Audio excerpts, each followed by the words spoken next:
Yo. What it do? It's your boy B2 with another episode. It's your boy Ace of B with another episode. It's your boy B Smitty on another episode. I don't know. I had to add that extra spice to it. But If this is your first time listening to us, we are a group of lifelong friends, no longer in a garage, but in a room. But we might go back to the garage, discussing topics and just debating life. We're actually giving the world our unique perspectives and arguably much needed opinions on an array of topics. But before we get started, Smitty, what we drinking, bro? Today we are drinking a little bit of Arizona tea, a little bit of aloe vera with watermelon. Okay.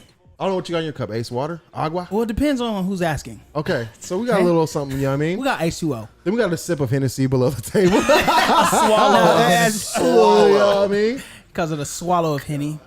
But most important, T, what you drinking, bro? talk about it. Tans, show the world what you drinking, bro. I ain't want too much. All I want is a little passion for Rita. You know what I'm saying? Okay. But it's 8%. Can I see that? Oh, it's 8%. It's 8%. Get you right. A whole adult. Don't sleep on the Rita. As a whole adult. As a whole adult. It's an entire My man got grown Rita's passion fruit Rita, sparkling margarita in a can. I never seen them sell it like that, just Wow. the individual. Hey, it's good though. There it is. Those are good. Those get you Real right. men drink passion fruit. That's what I'm talking about, T. I ain't trying to get heat stroke. You need to know that we're doing this the entire show. You need to know that we're doing this. Drink your passion fruit. I ain't watched like a month down the line. Like, hey, you know what? What's that? Like, that wasn't bad. John, what you drinking, man? You been in rare form since you walked through the door. He came in hot. Came in hot. What's cracking? Oh, okay. Let's have a little orange juice, baby. I'm high on life. Yeah, all right. Okay. I'm That's high the on official answer. life. Official like a referee's See? whistle. There you go. Appreciate both of you guys coming through. Yeah, man, we really do Absolutely. appreciate it. So one thing that you guys may know or may not know, we do a little icebreaker. Wait, hold on. Can we, I know y'all did this because you did a whole episode with him, but can we just shout out B Mitch real quick? Sure. Because the intro.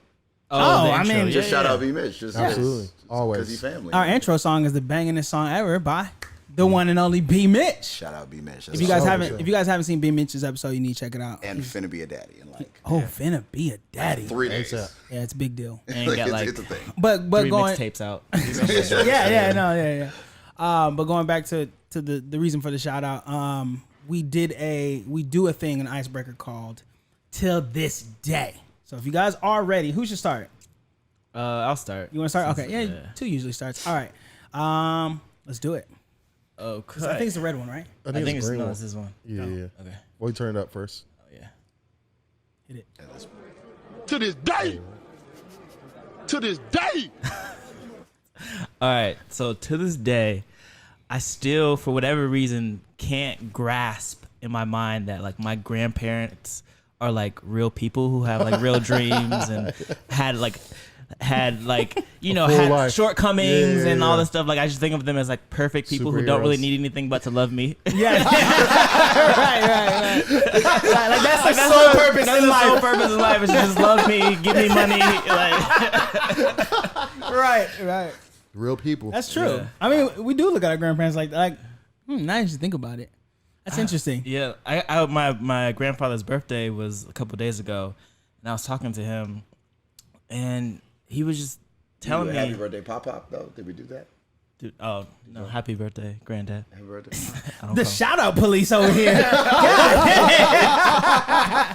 Make Did sure you everyone shout your mother? She gave birth to you. Also, you shout out to your mom. All right, go ahead. But he just said, I forgot what he said, but he like cussed or something, and I just like took me back, and I was like, oh damn, Do that? like, you actually have. So yeah, That's a good one. it just- Have you learned something about your grandparents that kind of shook you? Like, oh shoot, like what was the thing that made you go, dang, you're a person? I don't know. No, No? I haven't. Nothing? I mean, that's why to this day I still don't. Really, Okay, I got yeah. you. Okay, that's a good one actually. All right, anybody want to go? No. I'll go next. All right, B Schmitty. It's off the head. Go ahead. Of To course. this day. To this day. To this day, I still use way too much body wash when I take a shower.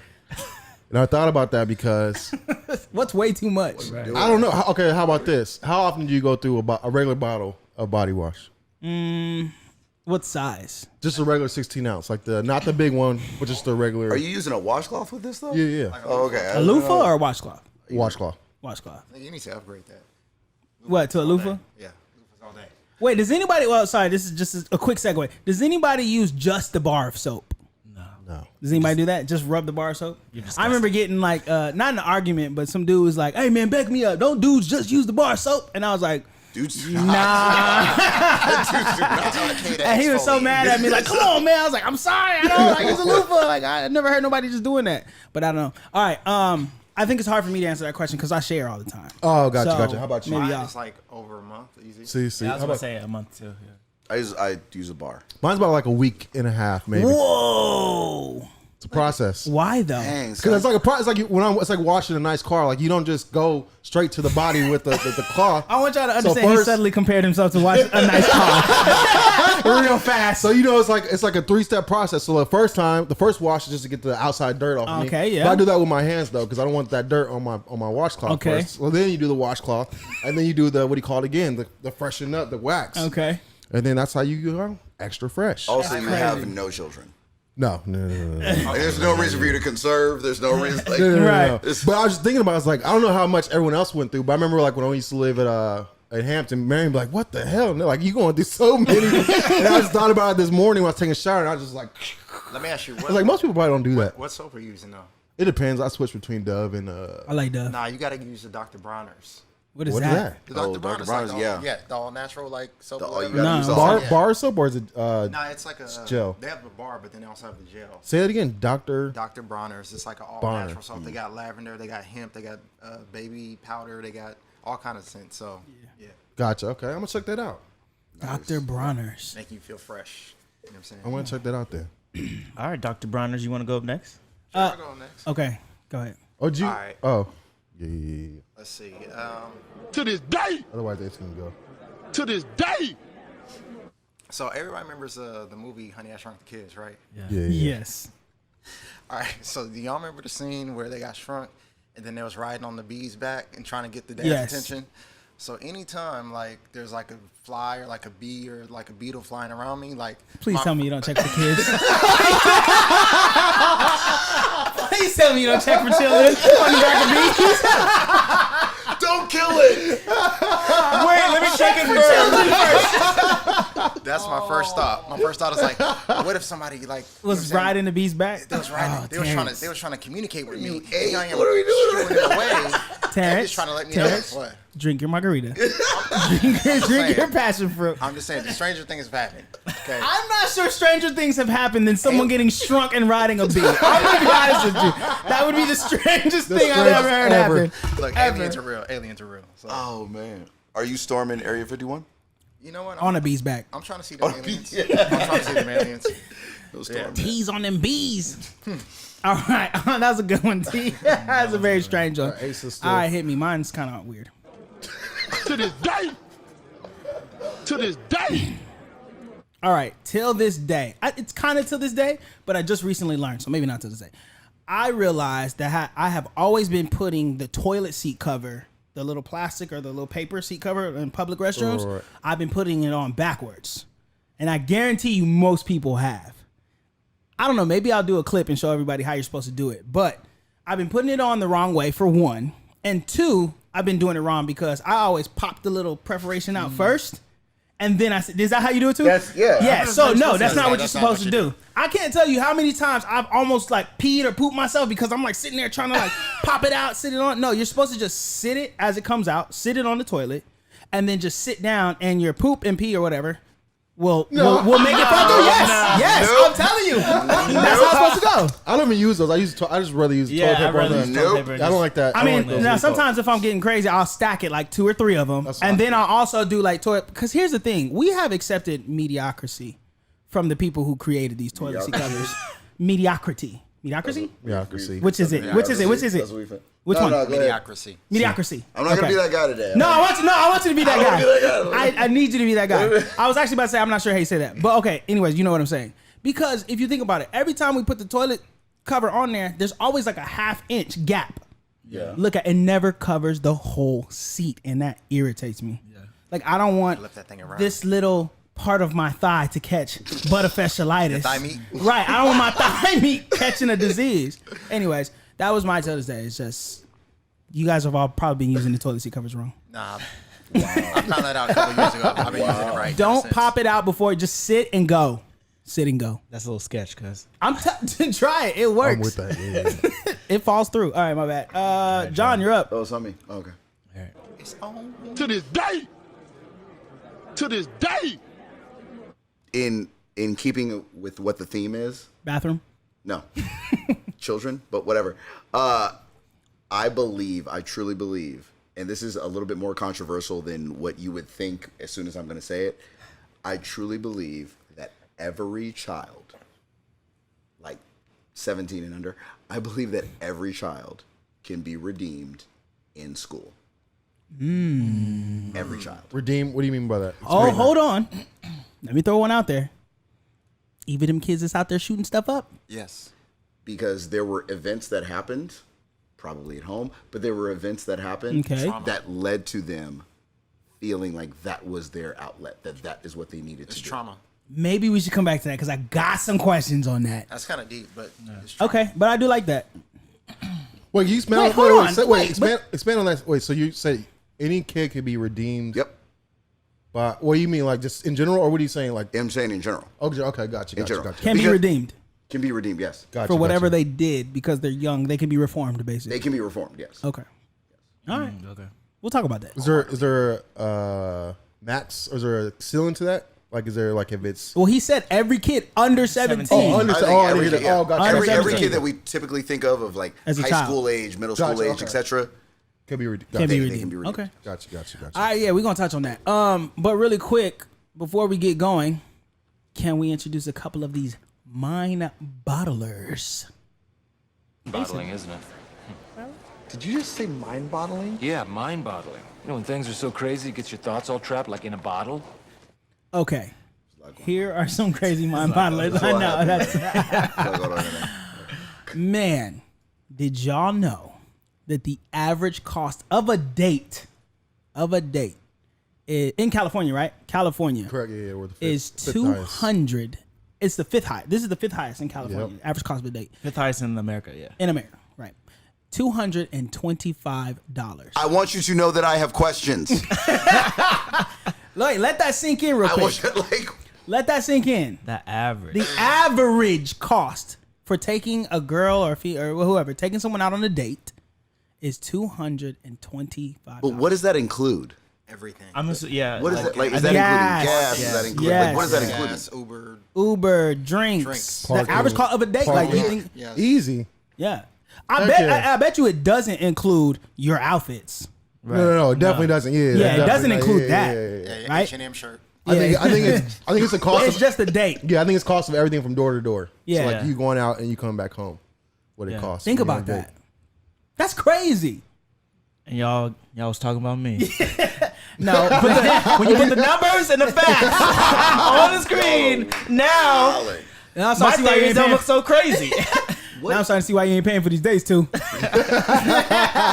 We had to go half on this We one. going Dutch. I think it's very appropriate for people who use people as meal tickets to understand that.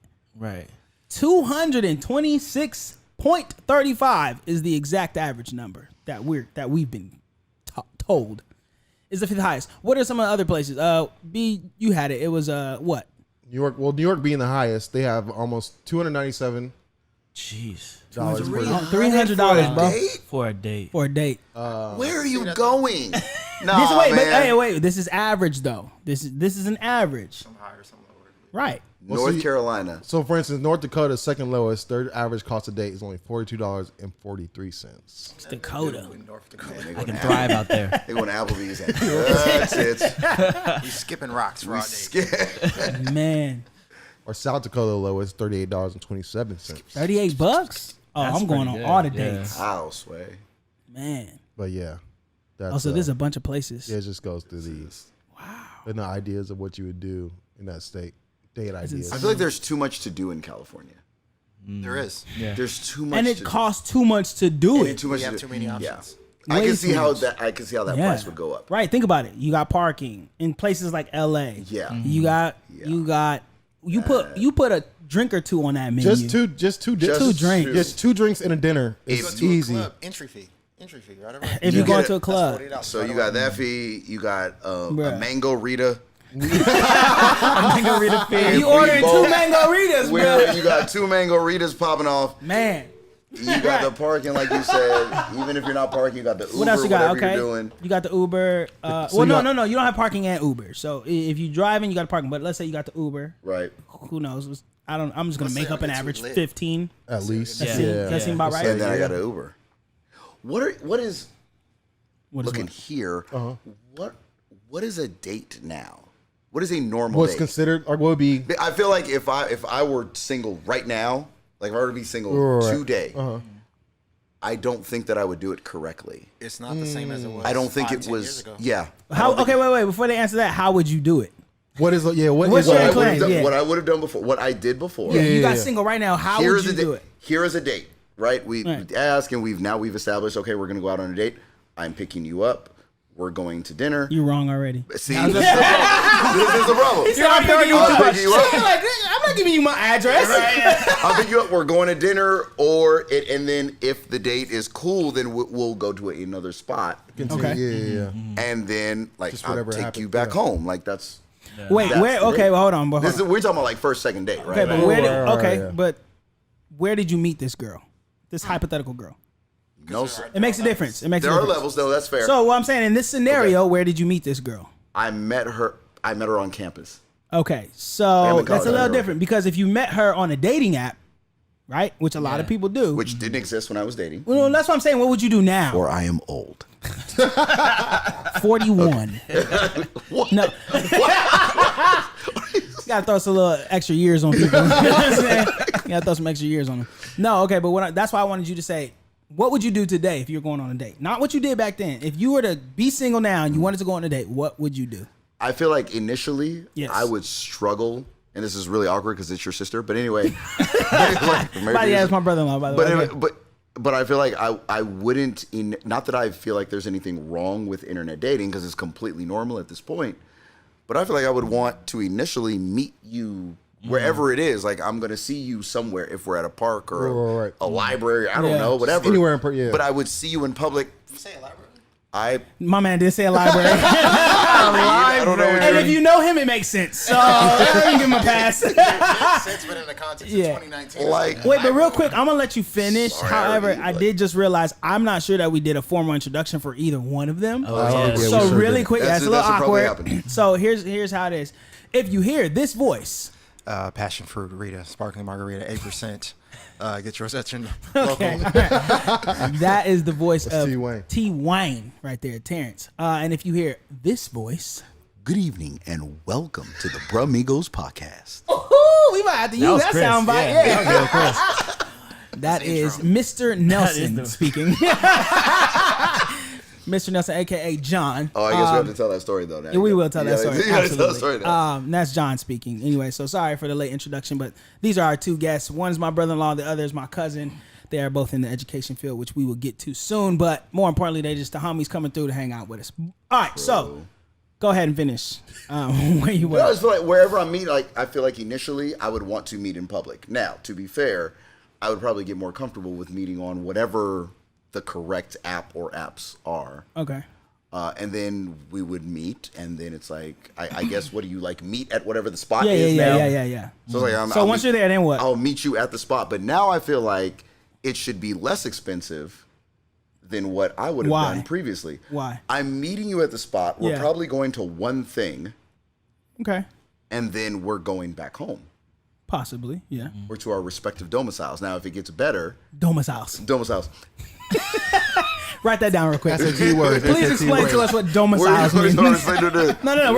We're gonna learn some words today. you live at. Domiciles. Okay, But got you it. go back to your respective domicile, and then okay, cool. If it's a good date, Mm-hmm. then all right, we'll go to probably another spot, and that another spot is because you're doing it at night, Right. so it's probably going to be a bar of some sort, Gotcha. right? That's open late. So to that end, my thing is, if that's what we're doing, okay, then I'm driving, so okay, my gas, and then your Uber or whatever you do to get there, we're meeting at the spot. Are you paying for the meal?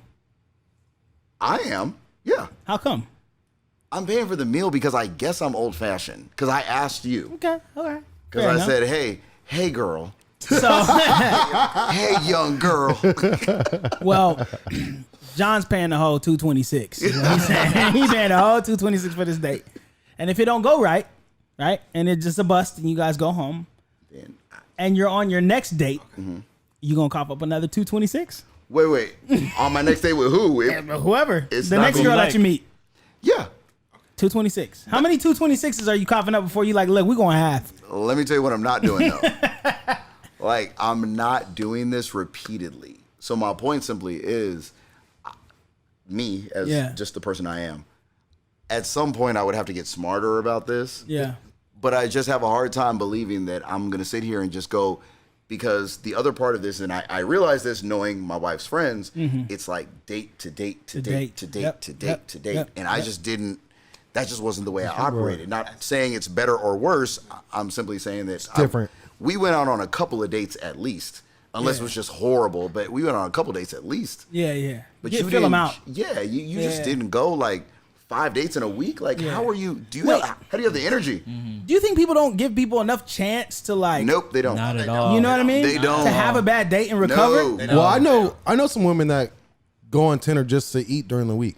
See, that's grimy. Yeah. That's $226 y'all robbing from people. Hey, let me tell you, as somebody who works at a restaurant, at a bar in Pasadena, I constantly see people on first dates, second dates, and online. So I can tell you that $226, yeah, that sounds about right, actually. Yeah. Like, when you think about it, like, people come there, our drinks are average, like, $11, $12, right? Yeah. So you get a couple of those, it's kind of awkward. I don't know you, we're getting to know each other. Okay, cool. We ordered 2 drinks. That's already $20-something for whatever, right?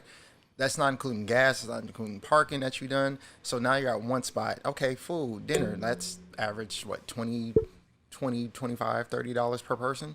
So then, okay, we're at one spot. Okay, well then let's walk around. Let's do some other stuff. So then it's like you go to another bar down the street, you know what I'm saying, and all that stuff. So that adds up. Plus it's like, okay, well, yeah, I want something sweet. Let's get some ice cream, whatever. So it's like all that stuff adds up after a while. And like, I constantly do you ever see people that, probably do, but do you ever see people that Repeat. it's like, I see you all the time, but you're with a different absolutely. person? They got their It's like, spot. this is their first date spot. Yeah. Do you gotta act like you don't know him?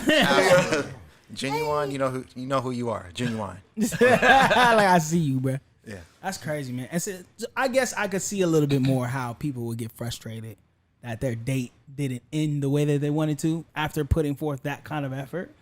But it's also the risk that you take. So, I mean, all's fair in love and war. Yeah, I think you probably nowadays, if you want to avoid that, you got to do like the levels to the date. So like, if you just first meet this person, maybe you could do like a coffee date or something like that, where it's not like so extensive or like deep into it, but you still getting a vibe of this person. You're like, I'm glad I did not spend this money on them, or I'll be willing to on our next date or whatever. Right. And so I think that's what you have to do nowadays. It does seem like people aren't as forgiving. But you know what? It's like you have so much access to other people now. It's kind of like you gotta show and prove. It's like people feel pressure to like outdo. You know what I'm saying? Okay, well let me. Because it's like a job interview now, no? No, seriously, because all you gotta do is swipe. Sure, okay, you were cool. We into a coffee shop, but swipe. This dude right here wants to go to, you know what I'm saying, Fleming's. Right. Yeah. Right. Yeah.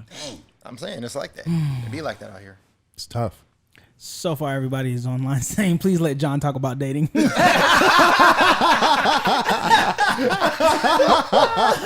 Feisty was like, I need to be on that episode too so I can teach y'all something. Yeah, all right. We'll see. Let's see. That'll be a good one. Matter of fact, that would be very good. Which is what? Him and Feisty. Oh, that would be interesting. I don't know. Very interesting. That would be interesting. Okay, that was a very long mind bottler. We do have one more though, really quick, kind of along those lines. All right, so my the other mind bottler was, there is actually a woman. This is a real case, by the way. Okay, there is a woman who filed for divorce from her husband. Let's go. Are you guys ready for why? Let's go. Because he's too nice and does not argue with her. Crazy. She's quoted saying, he never yelled at me or turned me down. Wow. His love and compassion are so over the top, she added. Yes. Now, here's one thing I want to say before anybody talks. Does anybody know what this is really about? Oh. Does anybody know what this is really about? Why would a woman divorce her husband because he's too nice? Because she's crazy. He's not putting it down. He's not putting the D down. Thank you. That is the initial. That is where my mind went first. There's no way you're gonna divorce a husband for being too did. nice if he's handling his business intimately. Right. I think. Now I No, get well, I get there's that's fair frustration. statement. I get that there could be frustrations. I get that someone might want a jerk because I'm a firm believer that all girls want a little bit of a jerk. Someone to keep spicy. Someone passion and all that stuff. But to divorce, That is correct. right? File for divorce? Come on. I think there still could be someone that could put it down a little bit, but then still be too much of a pushover and not have, like, if you're that much of a pushover, you're like, you don't stand as your own person. So I think you could still be putting it down.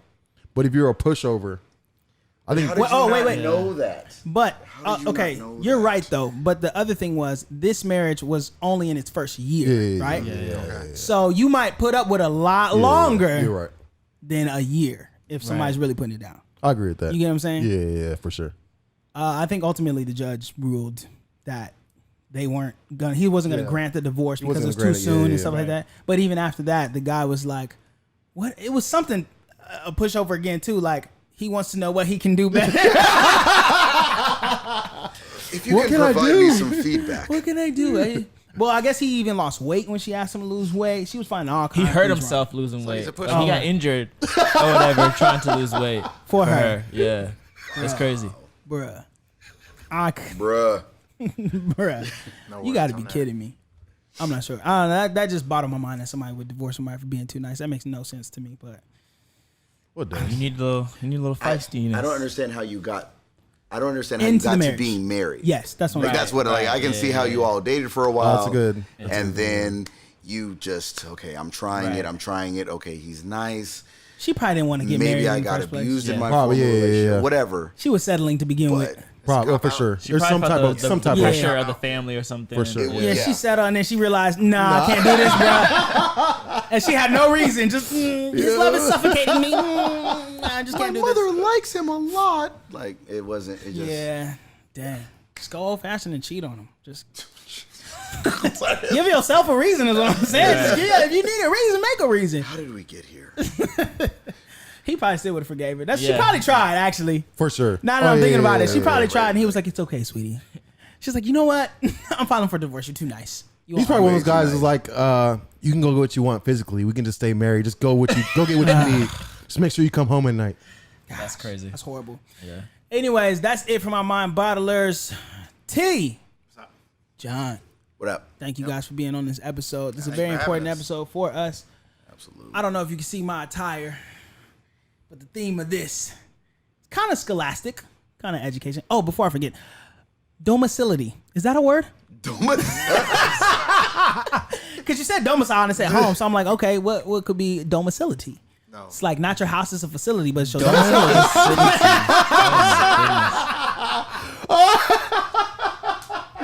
Yo, Come on, bro. This is Hampton education right here. It could be a word. You put it on display. We headed back to the domicility. And anyways, this is education. Now all of us, me, B2, Brandon, we all went to Hampton University. The I think it's Yes, sir. the best HBCU ranked, something Yeah, like that. yeah. Number Literally one. the I'm best. pretty Yes. sure. Yeah. Okay, everybody calm. Literally the Down. best. HBCU stands for Calm down. Historic Black College It University. depends on the ranking system. Relax. Right. We're just gonna go with common sense. Okay. Overall. Overall common Fine. sense. It's your little home by the sea. It's our home by the sea. Well, we went to Hampton University, which is in Virginia. John also went to a historic Black College University by the name of Morehouse. Morehouse. All male school, which is pretty dope. Some notable people came out of there. Absolutely. Being Absolutely. We of course, everybody knows the Dr. Martin Luther King. Yeah, there you go. Everybody knows Spike Lee. Everybody knows Samuel Jackson. Humble brag.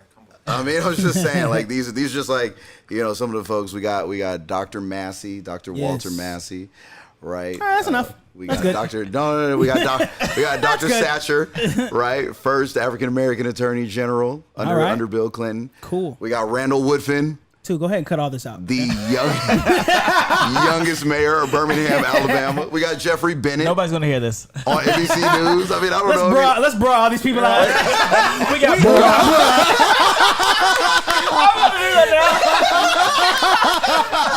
we got PJ Morton, who just won a Grammy. PJ Morton, All 03. right, we get it. There's some mean, people that came out of Morehouse. There's a all list. right. I don't know if you. T. Wayne, you All right, also so- went to some a few notable schools. Yeah, so as the I guess the only light skinned person here.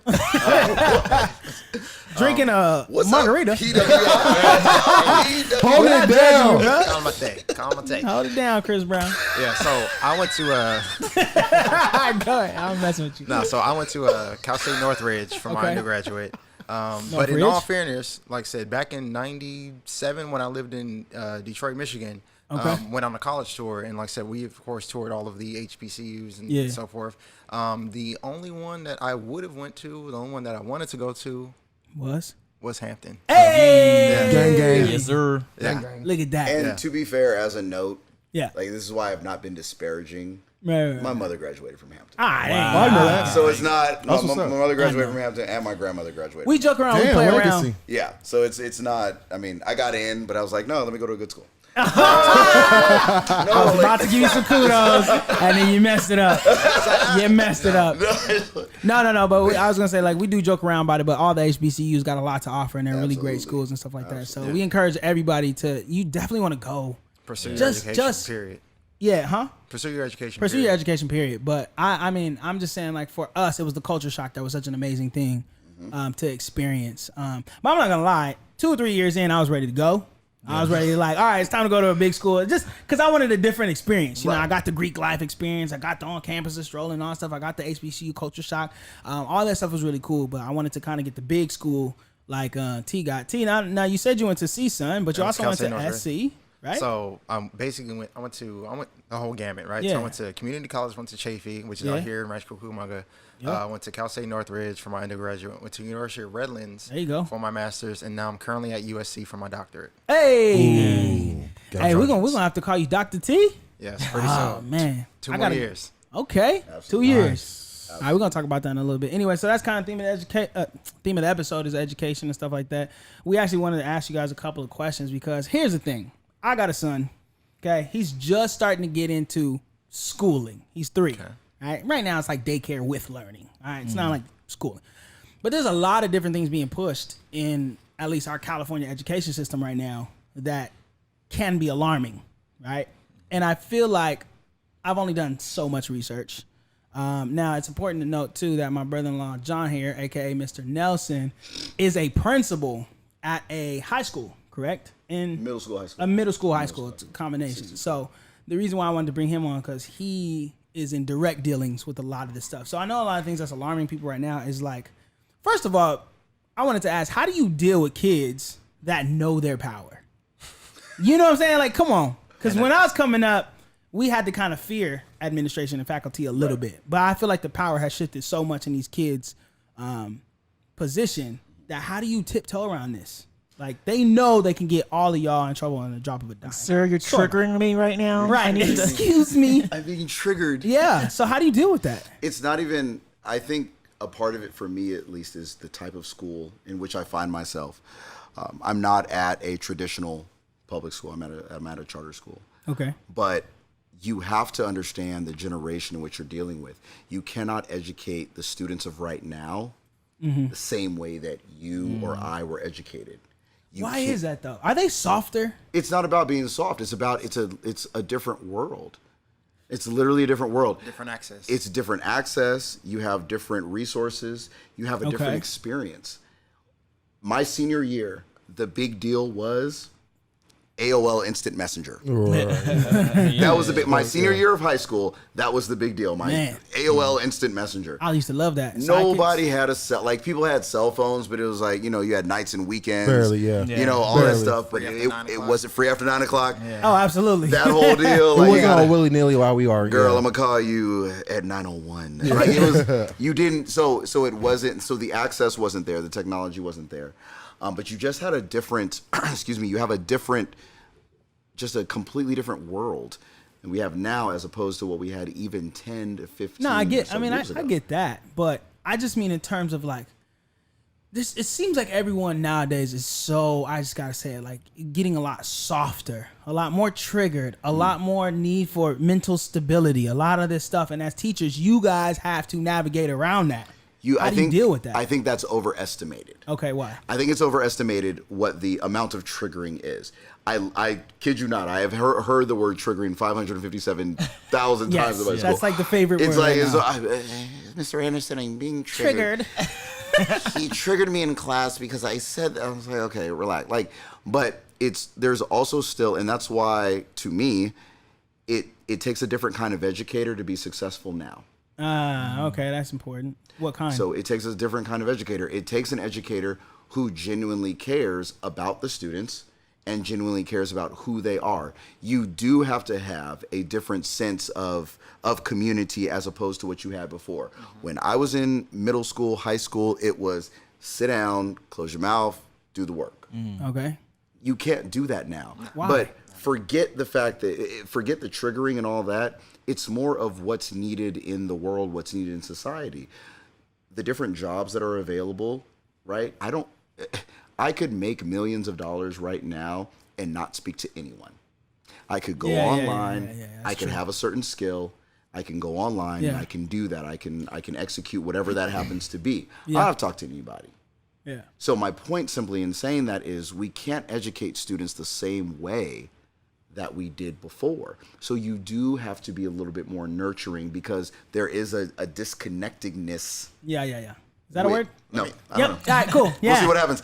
But there's a disconnectedness in regard to the way that we interact socially. Let me piggyback yeah. on that. So, as an academic counselor at a college, so I primarily work with college students, basically 18 and up, adult learners, and so forth. So previously, my population was the average age was about 35, but now I have 18-year-olds and so forth. So there's just so much more awareness now of the impact and how these things affect us in the long term. So in my doctorate program, I'm studying educational psychology. So I'm studying the motivation, extrinsic, intrinsic, and how these things affect us in the long term, right? Yeah. So again, no, we can't do what we used to do, Right. which was basically kind of discard, like, okay, yeah, shut up and sit down, do your work, basically, like John was saying, because that has an impact on us. It has an impact on our self-efficacy, it has an impact on our motivation, has an impact on our outlook. So again, these things have been measured and studied. So yeah, it does have an impact in the long term. So that's why it can't be treated the same, Yeah. right? I hear that. So My question too is like when I hear stuff like people say like, "Oh, kids are so much a snowflake or whatever.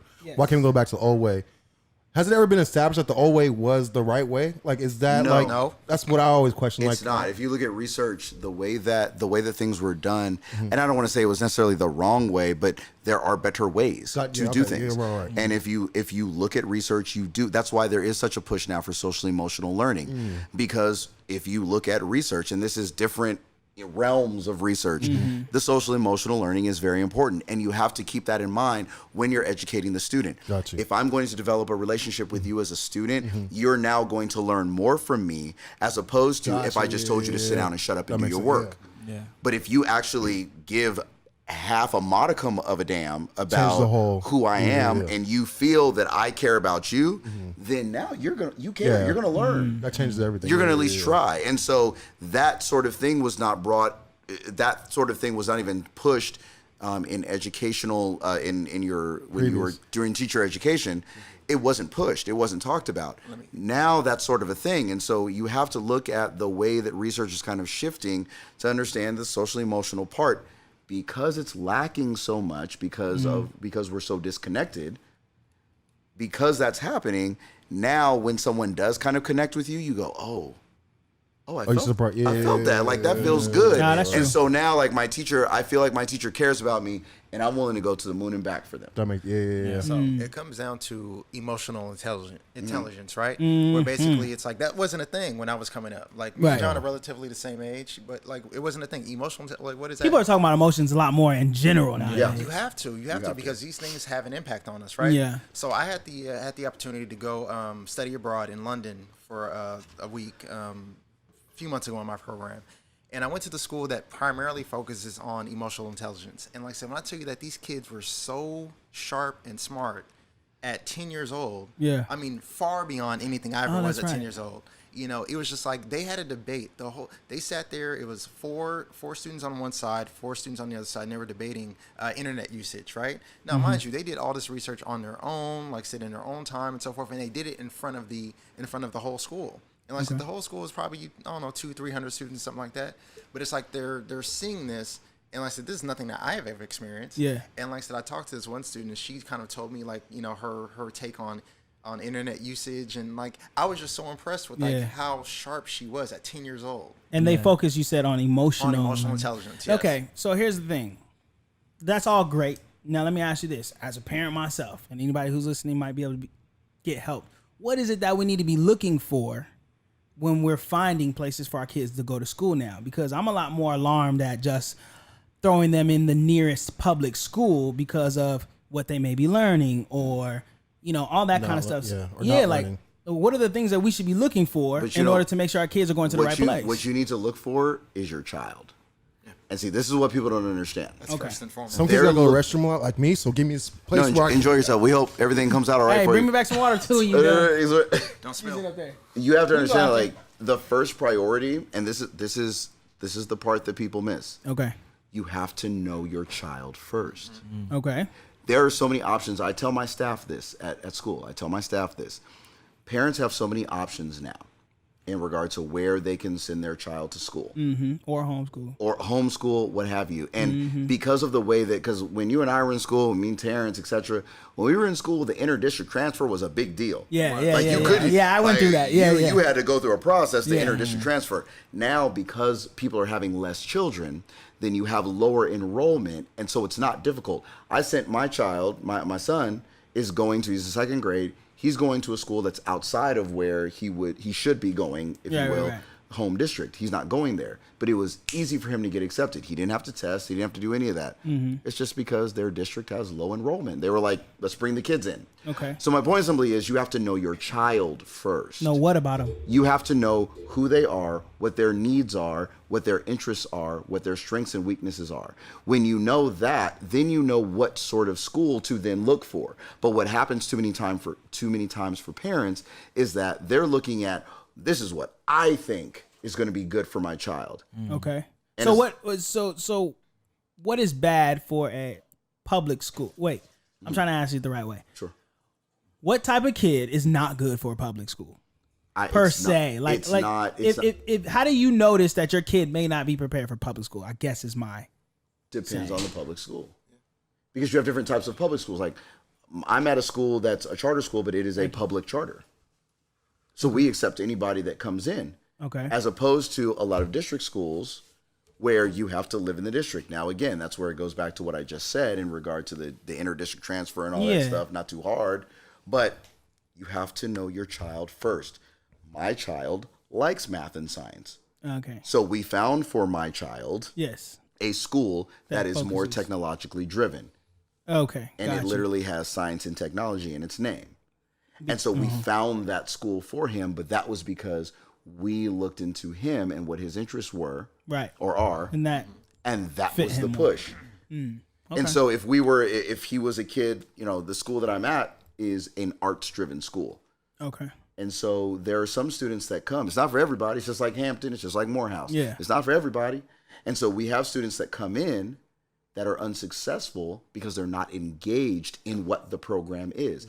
Because mom tried to put them into that, because dad tried to put them into that. You have to know your child first. And unfortunately, there are too many parents It's not to speak ill of parents, but there are too many parents at this point that are so disengaged with their child that they don't know what their child's true needs are and what their interests are, and therefore can push that. 1,000%.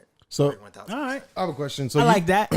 You being what's you said middle school and It's middle and high, so it's 6 through 12. so I guess that's kind of middle. But at that age, do you already see? Is there as administrator or teacher principal? Do you already see some kids, just for instance, their socioeconomic like situation, they get a leg up in any way? Oh, absolutely. So, in what way do you like see that? So it's just about interest, and I will keep using myself as an example because I have, I think, kind of the double. My kids have the double as far as school is concerned. They have the double advantage, which is both of their parents are educators, so they're going to be good with education, and both of their parents are educated, so they're paid middle class well, right? And so our children have opportunities, and we're putting those opportunities in front of them. So they're already being exposed to things that normally are not, that other students aren't being exposed to. We have students that my wife tells a wonderful story where the first time she's director of dance at a school, at the school where I'm at. And so she tells a wonderful story where the first time she took her dance team to the beach. Yeah, so we're talking like an hour maybe. We're talking about an hour from where the school is. The first time that she took those kids to the beach, half of the students that were on the dance team had never been to the beach. And we're talking about middle school too. We're talking about middle and high school. We're talking about 16, 17-year-old young ladies that have never been to the California, beach. California. And they lived in California their whole life. Southern California. And they lived an hour from the beach their entire life. That's what they've been. So I'm using that as an example to say, just from that exposure, and it's not to poo-poo on those parents, they may not have the time. Hell, they may not even know themselves. Right? So the point simply is it's about that exposure. So my kids do have that exposure. But that's because You're when able to afford it, I was a child, then my mother traveled me around the country. And when my wife was a child, her parents took her different places. So that exposure thing is innate for us. That makes sense. Okay. But then for other folks, it's not. So when you stay in the same place all your life, you're mentally there too. Yeah. Damn. So that's the thing that people don't understand. Everybody puts so much onus on schools, and the school's not doing well. The school's not. But if the kid comes in and the kid hasn't been exposed to anything, you can't. ¿Por qué? What do you want me to do? Like, what do you want? Now your job is harder. What do you want me to do? That's and real. I want to take them on a field trip, but then you don't want to pay for the field trip. Got you. You don't have the funding for We don't it. have the but then we don't have the funding for it. Okay. So those are the time. I mean, that's just the beginning. But the reality of the situation is that, and that's why I go back to what I said to this day. Yes. That I truly believe that every child Can be redeemed. Every child? Every child can be redeemed. You have to understand that it's about your prefrontal cortex doesn't develop all the way until 22, 25 in that range. So that means your brain is not fully developed till you're 25 years old. So, okay, now the question I was going to ask you, because I always like to go extremes, because I kind of feel what you're saying, but you even believe that the kid that shot up a school can be redeemed. Yes, I do. Now, I don't believe that they should be able to go to school the next day. How many days before they come back to school? Calm down. You got suspended for 3 days. Well, Tommy, what is not redemption? Okay. What is redemption? Is turning the tide. Okay. That's how I put it in my mind. Redemption is turning the tide, putting them on the path to their success. Not every kid has to go to college. But and here as a bookmark and a side note, he irritated when people are always talking, well, Bill Gates didn't go to college. Y'all, Mark Zuckerberg dropped out of Harvard. Y'all, I hear that. Yeah. Well, he dropped out of Harvard. Well, they also Which don't talk mean about he had to be smart enough to go there. Well, they also don't talk about how rich their parents were and how Bill Gates was one of the only kids that could afford to be in a computer lab. So it's a lot more. There's a lot more to it. Yeah. So then when I had kids, I kid you not, I had a kid, exactly. I had a student, this was last year, that had bad attendance because I was running attendance at my school. And so I had a student that had bad attendance and did a house call. And the student said... What was that, if you don't mind? You called the house, or what do you mean by No, physically went to the house. Oh, okay. Wow. Did it. I was physical, me and the middle school counselor physically went to the student's house. Like a wellness check? Like, yeah. Is that like extreme case? I never heard of that. Is that an extreme case or like I never really heard? It of was before. just this particular student had some really poor attendance, and it was early in the year. And so what you have to understand is that, so statistically speaking, it's if a student misses 18 days out of a school year, they're chronically absent, and they are already statistically on the road to being a high school dropout. Damn. 18 days. 18 days out of... Well, that means 2 days a month. 2 days a month. Oh, wow. That's it? Damn, And people, that's right. and people don't understand this, right? Because Yeah, it's like you doesn't have to break seem- this down. So it's like this is the type of thing that people don't get. You have to show up. Yeah. But if your kid is not showing up, what do you want me to Then I'm in the race. So this student, we did a house call, and this kid says, "I want to be he wants to be a Twitch. He wants to be a Twitch streamer. Yeah, a Twitch streamer, Yeah. and he wants to be super successful with the video games and all the thing." I need you to understand the house that we went to, though.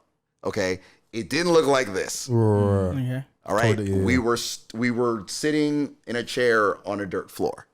Oh shit. Right, but you're gonna be a video. Okay, cool. Like, live your dream. But the reason that I'm bringing all this up is because we're talking about resources, and we're talking about a parent who's like, oh, well, if that's what he wants to do, but it's like, but there are certain skills that he needs to be able to accomplish this. Right. And we're talking about in an enterprise fashion, we're talking about entrepreneurially, but this is what we do at our school, but you're not letting him come to school To teach him so that, to be able to teach him that. So the point, the overarching point is there has to be a collaboration. Parents have to know their child. We as a school community have to then get to know the child, but we have to be able to work together. But then it gets layered, and this is going to be longer than what it was supposed to be, but then it gets layered. What was your experience when you were in high school? What was your experience when you were in middle school? What was your experience? Because if you come in and yours was a negative experience and now you're a parent, when you come in psychologically, you already have an issue. Gotcha. Yeah. And so you're going to speak negatively about school just in general. It doesn't matter what school, but you're going to speak negatively about school in general. So now you're coming into the school and you're bringing your child into the school and you're already with the negative. So when you hear teacher, because teachers were probably negative for you, and then now you're sitting in front of the principal and we're trying to have this conversation. It doesn't matter how positive I'm trying to be. Yeah. You're already like, They hurt. Yeah. nope, Yeah. I'm already They hurt. I wonder if, kind of going back to emotional intelligence, like since that's a big push now in schools, do you see like less bullying now because people are more aware that their words can affect somebody in a deeper way? I think that you don't see less bullying, you see more awareness of the bullying.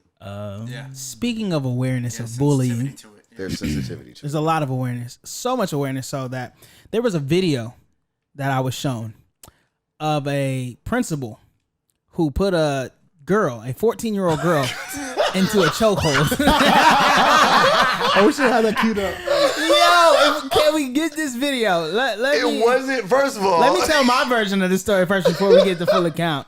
Mr. Nelson, I was shown a video. Is it on YouTube? Wow. It should be. It I probably is. was shown a video that these kids were provoking a fight, right? There was these two girls getting into an altercation with each other, just talking and pushing a little bit, nothing serious.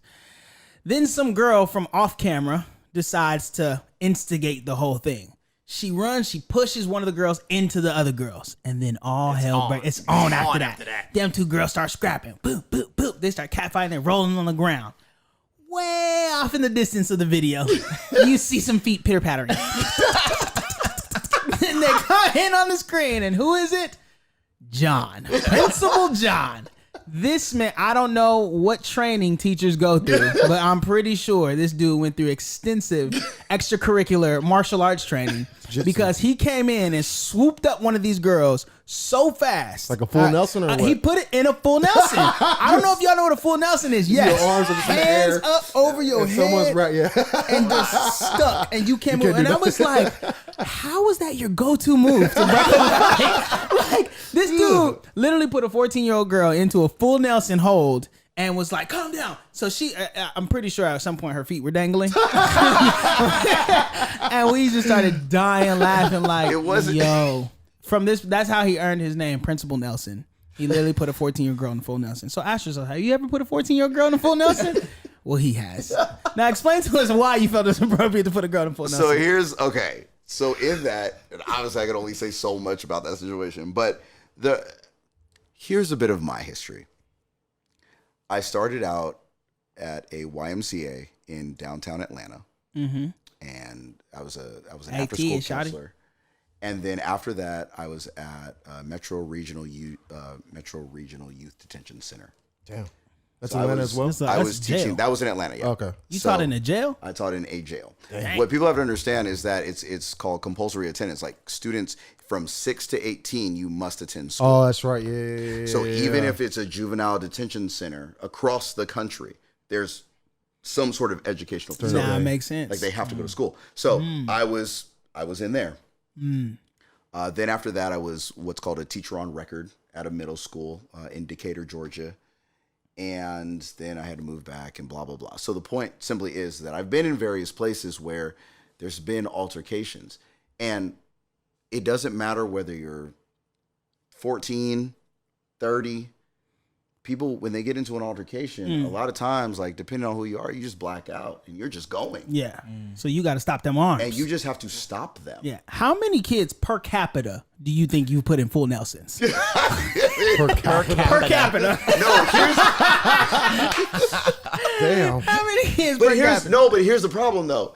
I had prided myself that I had been assistant principal at that school for 4 years. The first year there was 2 fights.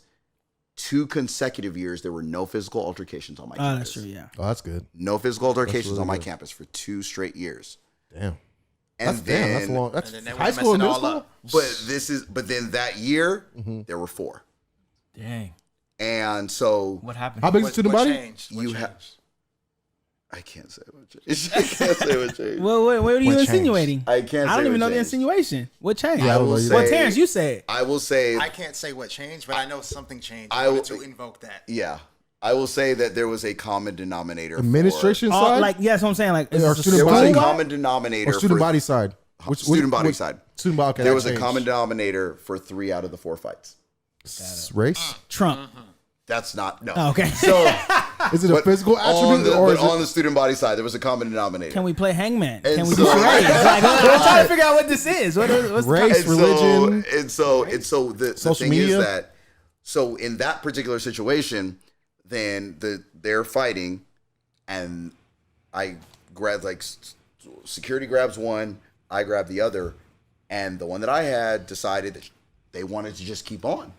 And it's like, no, you no, like it's over. Like we're done here. We're done. Oh my god. And so when you're holding certain students, there's only certain ways that you can hold them. Oh yeah, Right, you can't hold a girl back. Yeah. And so Full Nelson it's it just is. like, Yeah. yo, That's Well, actually that's very done. logical when you are think you about done? it. Yeah. And so when you're sitting there and you're trying to kick and you're just like not finished, and then when you get that grip of oh no, I'm not Yep. moving. Yeah. I'm not able to move. Okay, well that calms the whole situation down, and then we go to the office. So my belief is that we can sit here and talk about because Sorry, I've been to trainings about what you're supposed to do Yeah. when students get into a fight, but quite frankly. When it happens, you just When it react. happens, you have to do what you have to do It's to just stop so hard to look tough in a full Nelson. You got it. Like, Yeah, you gotta quit. Like you I'm got done. it. I look But it was stupider. but honestly, that situation in and of itself speaks to larger issues because that was, Well, for me, it was really a sad situation because, as I said, the common denominator was one thing. you didn't say. That's the Yeah, problem. that's I'm like, is he gonna say it? What's the common denominator? That's where- Write it on a piece of paper. I just need to know. Is it? What is the common denominator? Something that you were able to change? I influenced the change. Yes. Gotcha. Okay. I influenced the change. Well, look, either way, I'm proud of y'all, man. And ladies and gentlemen, once again, Mr. Nelson, principal of Force. Honestly, in all fairness, like so I work as a bouncer on the weekend. Like, Oh, and yeah. and as somebody who stops fights and Yeah. sees fights all the time, like the Nelson, it's a good move. You put people in the full Nelson too, huh? I gotta do what I gotta do, Nelson- son. The Nelson brothers. Absolutely, without a doubt. The Nelson brothers. That is Now- the most embarrassing thing. I know, right? Just thinking about just Just wobbling, just with your head. So T, you work in the administrative space too, and college students and things like that. And I Yes. know one of the interesting things that you told me, you're gonna have to run those numbers back though. But how many faculty or staff or whatever you say work where you currently work? I currently work at a college. Yes. Now, how many? Because you ran some numbers and said out of, I don't know what it was, 1,200 people. What was you saying? Oh, yeah, Out yeah, of- yeah. So at my particular college, we have about 1,100 students, and of those 1,100 students, there are 25 who are African American males. Wow. That number is astounding. to Wait, me. students though. Students. Okay. Students. Now, staff-wise, we have 4 or 5. Excuse Yeah, me. 4 or 5 at my college. How much staff? How many members of staff are there? No more than 200. So I mean, like I said, we're relatively a small school. But yeah, 1,100 students. Like I So said, you're one 20 of 4. I'm one of 4. Yeah, absolutely. That's crazy. So even in my doctor program, like I said, you don't see a lot of African American males. Like in my class alone, it's me and one other. Why? You know, gosh, like Wait, first See of a lot all, in my master's program. wait. I see First a of all, lot. I understand. Okay, but let me go back to how many males in general. Do you see more? Because I always hear it's predominantly female. it is. yeah, It is. right? It is predominantly female. Absolutely. So is there a lot of guys in general that you see on campus? Well, on campus, yes, there's a lot. And you're talking about in my doctor program. In your You're doctor talking- program, yeah. There's a lot of males, yes, Okay. but females far outweigh us. Okay. Like, so I would say it's about 65% female. And then You know, the rest percentage of black males. is even it. 8%. The latest statistic of teachers, just teachers, 2% of teachers nationwide are African American males. 2%. nationwide. Now, how does that pose? It's obviously a problem, but what are the results of that issue? Like, how does that play out? Well, Because there's less black teachers, because of the I can tell you this. So speaking to that, so in my whole educational journey, right, from college to doctorate and everything, I can tell you I've probably had about 4 or 5 African American teachers, right? African American male teachers, right? Okay. So even in my doctor program now, I'm going into my second year. We had my instructor. She was going to be out for 1 week, so we had a guest instructor, right?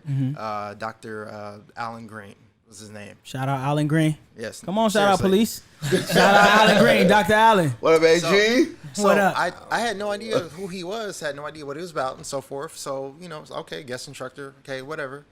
So be it. So I go to class, and I walk into class, and I see this large African American male with dreads and a head wrap, and I'm like, who is this? Right? And so, but I paid attention to my emotions and the attention that I had, my self-efficacy. It went all the way up. Yeah. And he was the guest instructor, right? So he's accomplished in his own right. He's a teacher at USC and the whole 9, right? And so the whole time, I was more engaged in that class alone than I've ever been in my program. Just because he was. Just because he was a black male.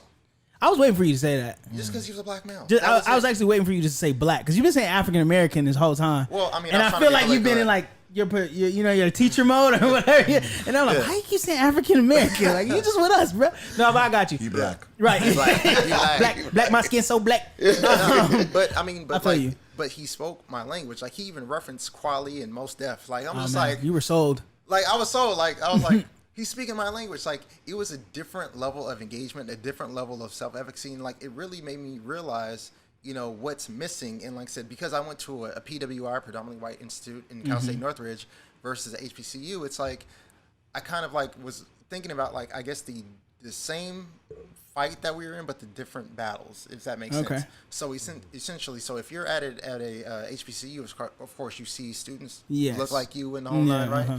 But being at a PWI, I'm one of, you know what I'm saying, 50 students, let's say, in a class, and I'm the only black male. What do you think that does to my self-efficacy? What do you think that does to my outlook? What does it though? That's actually what I was going to ask you. Like, why does it matter? It's extremely discouraging. How It's come? extremely discouraging because you don't see anybody who looks like you.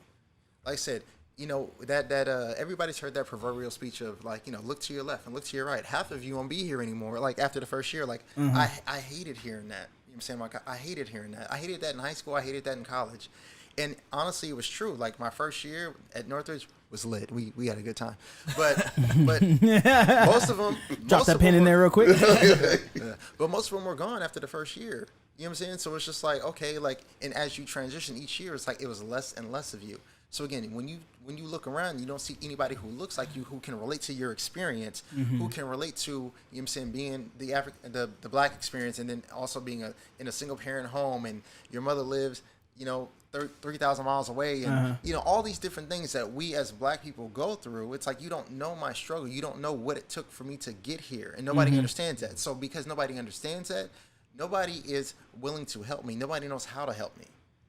Versus being at a HBCU, I could imagine where basically you see instructors who are black, you see other students who are black, and like I said, it's a different experience. So it's like I was always envious of that. Always envious of the HBCU experience because I didn't have that. You know, but being at a PWI is like, I guess you could say in certain instances it was a more difficult role to travel. You know, and honestly, like, I don't know a lot of people who graduated. I really don't. Like, I was one of the only ones who made it out. Yeah. You know, so it's interesting to talk about why that matters so much, right? And not that it doesn't. I know it does, because you guys are talking about people's emotional capability and how that affects them in education and stuff like that.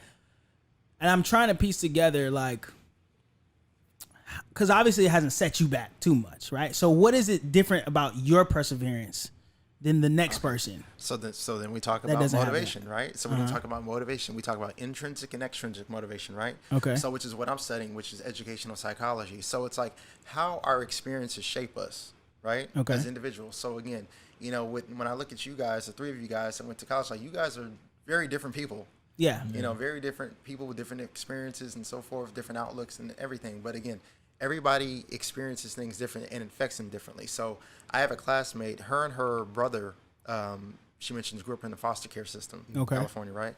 And she's in my program, so she's in the doctorate program and everything. But her brother's in and out of prison, and, you know, he's not done well in life, so to speak. But again, because they're two different people, it's like their same experiences affect them differently. And like I said, can you measure that? Yes and no. Like, you can't really measure a person's perspective, you know, but it's like in educational psychology, our goal is to kind of look at the influence and motivation behind these factors, right? Your experiences. So, like, you know, I talk about intrinsic and extrinsic motivation. So the proverbial person I talk about in terms of intrinsic is Kobe, right? You can't you can't teach Kobe how to be Kobe, right? No. So he was very intrinsically motivated, right? Then I feel like Shaq was extrinsically motivated. You had to. Is that why Shaq was so lazy? Yes. I'm just instigating. Like, we could have had 12 rings. Could have had 12 rings because he was okay. But with Shaq, it's like you had to motivate him. Like, you had to, like, talk crap to him, or you had to, you know what I'm saying? Like, it was the rings or the legacy, whatever. That's what motivated Shaq. So Shaq was nothing like Kobe. Kobe was very internal. Like, the rings and all that stuff, it mattered, but more so he was playing for himself, right? So that's the difference between those two, like intrinsic versus extrinsic. Okay, sorry, go ahead. I was going to ask, can you teach that? Like, because it seems like the intrinsic scenario might be more preferable, I guess, in difficult situations where you're coming up from, like, a hard situation. You got to be self-motivated. Right. Like, so I was wondering, like, if you are the Shaq version, like, how do you overcome all the odds, or do you even overcome the odds? I don't think that you can. Yes. Here's why, though. Because you have to have, you can't teach you. You have to have somebody along the way. So even with Shaq's story, if you're familiar with Shaq's story, he had folks along the way that uplifted him. He was always like a big dude that was just big and biggest person in his class or what have you. But he always had a coach. He always had, like, his stepfather. He always had somebody to push him. And that's where I go back to what I said at the beginning, where every child can be redeemed, because you have to have that person or people that are going to push you along. The motivation is there. It just has to be sparked. And the problem too many times is that nobody is sparking it. I didn't have not one black teacher until I got to Morehouse. That's crazy. Now, what did that do for you? One black teacher until I got to Morehouse. Or to you? The black teacher that I had was my mother. Okay. My mother was an educator, right? So it's like, so I had her. That was the constant push. Yeah. So what you have to understand is that stuff does matter. And everybody can sit here and go, it's not about that stuff matters. You see somebody who has had your similar experiences that looks like you, that can speak to you in a different way. It does matter. Right. It just does. Sorry, there are literally statistics and research that talks about how for Black and Latino students, how when you have a black or Latino teacher, Latina, right, teacher, that how they just, Latinx, thank you, that What? What did you Stop. just say? What is that? Latinx? What is that? Like a tissue? What? What is No, that? Latinx. Latinx is when it's the combination of Latino and Latina. Exactly. So that you're not favoring one over the other. What did you just say? Both Latino, Latinx. Latino, Or So Latinos? it's like, It's just Latinx. easier to say Latinx. Yeah, just say Latinx. Latino and Latina. it's like a gender neutral It's a bathroom. Like, there you Is go. that important nowadays to say that? That's a it thing, is. yes. So what is the? So what do you Latina say? X. Okay, so that's the equivalent Are of we how do you black say X? male and female, then? Because that's essentially what Latino and Latina is, right? The male and But female. that's because with Latino and Latina, it is gender specific. Yeah, that's I can what I'm say saying. black, and that means black. Now I can sit Well, here and that's say what I said, male and I can say female. black male or black female, but when I say black, I'm saying black. But when you say But- male or when you say female, But in the language, Yeah. for For that them, for language, them. Yeah. then it's very gender specific. For that So particular that's culture, why yes. Latinx was created, so that you could have. a male can't be I a didn't Latina. learn that. I never heard of No, that. I get that. I Yeah, get so that. it's just like That's a thing. Yeah. Well, shouldn't it be like, because we took Spanish together, shouldn't it be Latinan? 3 years, cuz. Shouldn't it be 3 years of Spanish 3 together? years married to 2 And years. ain't nobody ever told us Nobody ever told us no Latinx. I never heard I that ain't one. never. Is that a new term? I never knew. it's new. It's new. Because isn't the we aspect Latinan? None. No, that's gay. Oh, that's they. Latiamos. Latinamos. Almost is weed. Latinamos. Almost is weed. Man. Let me tell you what is I'm why not this- finna do. Not finna do this. I'm not gonna shoot. I get me in trouble. Bruh, to this day, I ain't Today- never heard Latinx in my life. That's crazy. Today years old. I was I was today today years old when I found out Latinx. Latinx was a thing. But like That's wild. but there is literally research, right, that talks about how if and I'll talk specifically about black males. There Social is circles. research that says if a black male has a black male teacher, that they are more on the trajectory for success. That's it's a thing. And so what people don't understand is because people get their feelings hurt and they're like, well, it's not about race. We're not sitting here saying it's about race. It's about representation and and it's about commonalities. Yeah. Right. So I didn't have, but what I had was a mother that was propping me up. That's what I had. Yeah, But yeah, my yeah. mother was a person who had a master's and was an assistant principal where she was. Right. And was very highly educated. So I had that in my corner. Did you do a lot of domicilic learning? I did. But you know what I mean. I did. But I know what you mean. Don't Yes, sell I it. did. Let me tell you a quick story. So to John's point, basically, like, you know, in high school, and this is something that I recently shared in class, and like I said, I don't know if any of you guys know this. So in high school, I had a 0.5 GPA. My first year, You my said first, point- 0.5. Oh. Yeah. 0.5. As a 0.5. what, I thought- freshman? Yeah. How does one acquire such a low GPA? I know athletes. You just get I feel like you have to try. F's. You have to F's, try to be F's that and bad. you just don't. F's do and work. maybe a D here and there. Was this when you're going through your anime phase? Or is this different? Nah, man. This, but, Come on, man. We ain't even going there. that's way before I that. want to Way know before what that. contributed to this 0.5. Way before that. So Okay. it's like to have a 0.5 GPA, it's like, yeah, you basically get all F's and like maybe Yeah. a D here and there. But I mean, there's more to that in terms of like me moving and relocating and so forth.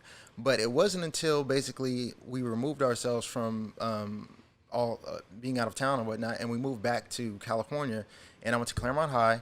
Shout out Wolfpack. And I was around my cousins, right? So I had one cousin who was older than me, who was Okay. varsity cheer captain, and I had one cousin who was younger than me who was basically cheer captain of the JV team. And it's like to assimilate into a space where now you have that support.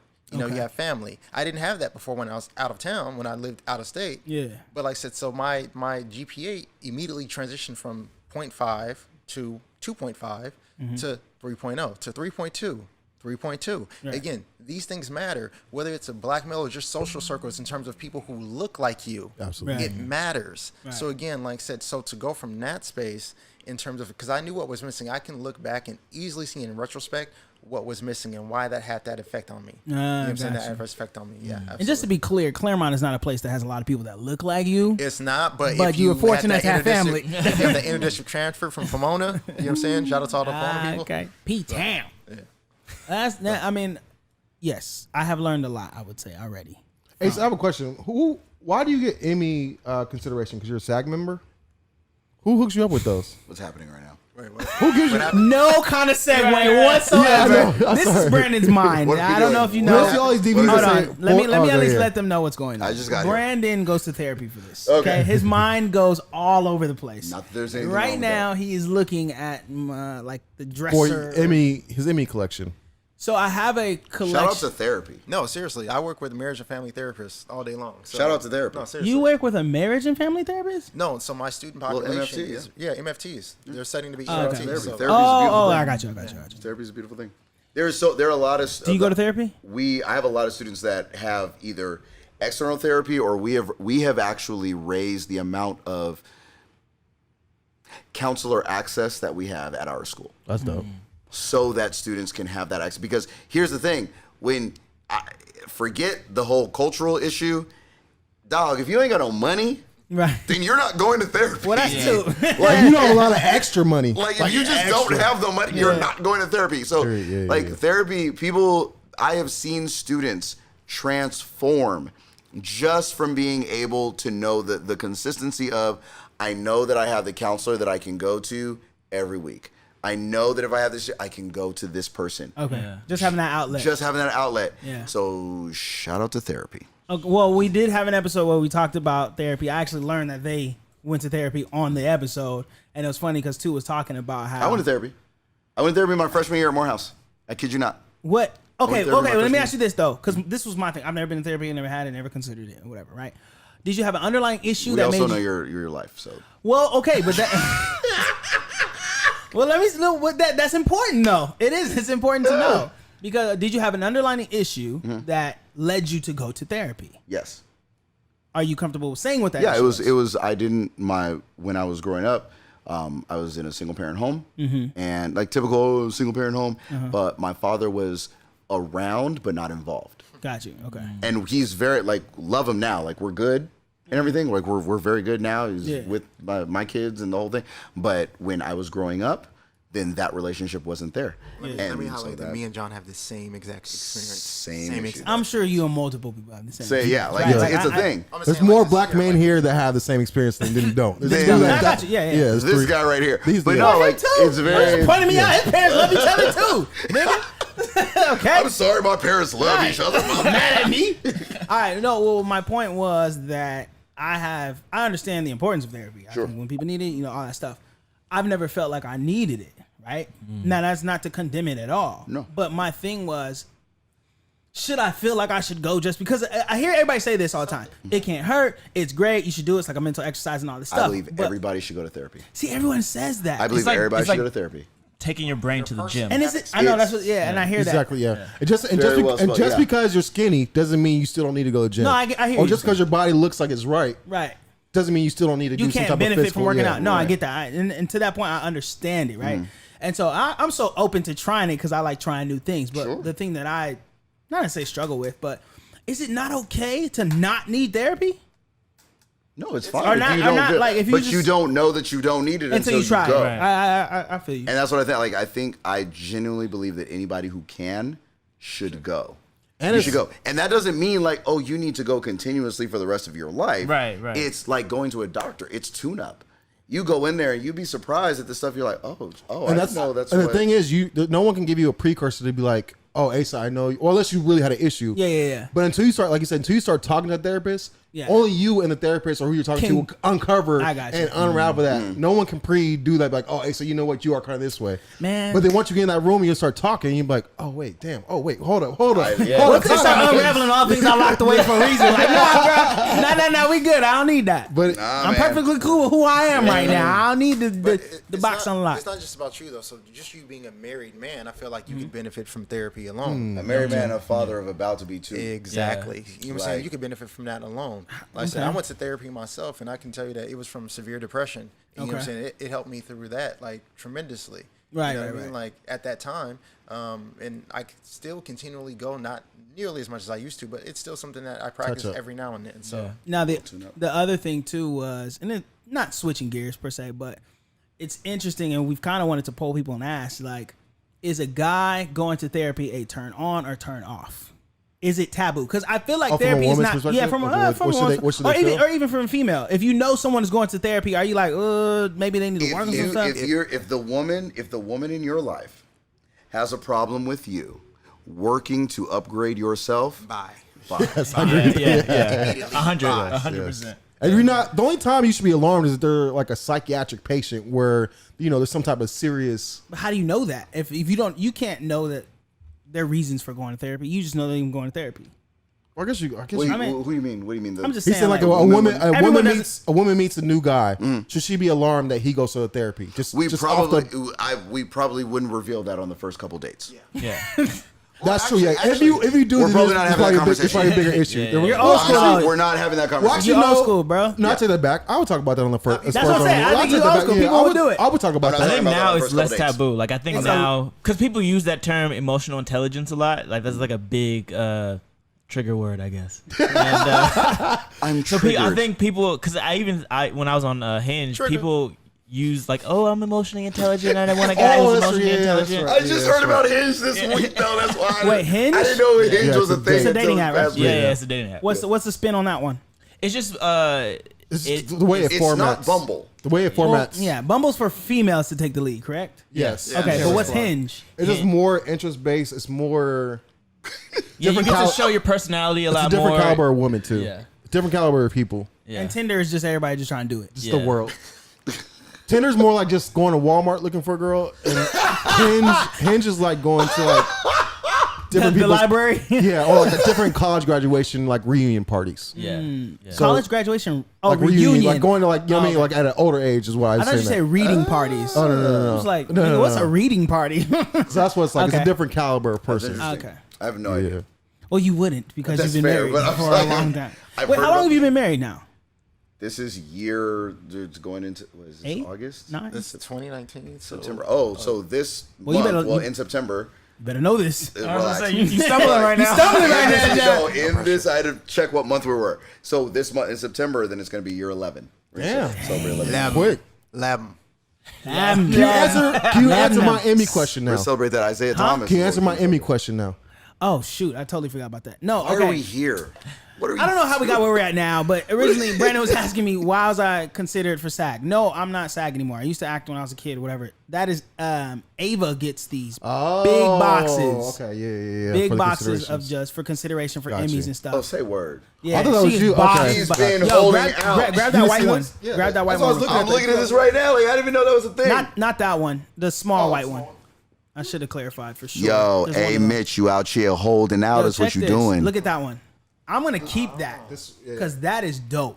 I don't know if you guys seen When They See Us. Or the I don't never the seen this Beyonce either. The Beyonce Homecoming. Oh, yeah, Beyonce consideration Homecoming. one. This is interesting. That's I'm gonna get her to sign that and try to slang it. Can we talk about this real quick? This is kind of cool. Yeah, if you want Oh. to. You saw the Beyonce joint? So, I did see Homecoming. I saw I Homecoming. it. Yeah, I saw it. Yeah, it was great. so Oh, huh? real quick, When They See Us, that's the joint about the Central Park 5, right? Yes. I have not No, seen it yet. It's Oh, it's bro, the you joint got about to. the guys who were titled the Central Park 5. But I can't watch it. important. I can't watch it. Okay, here's the thing. Here we go. Everybody keeps saying that, like, I talked about can't this watch in- it. It's gonna upset because you said the same thing. did. You need to No, watch I it. don't. Yes, I you don't. do. No, I don't. Trust wait. me. I This have brings up enough this- trauma this- in my No, life. it's was not about to say. traumatic.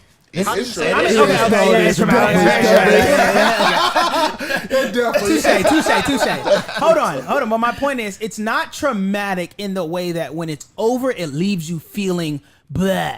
It's not about Okay. that, though. Per It's about se. the fact that they had an experience that wasn't warranted, right? But you Yeah. need to. It wasn't warranted, you right? gotta Here's go the through thing. it, Okay, bro. but wait. So I think an important topic that we could probably talk about real quick is like PS. What is it? PTSD.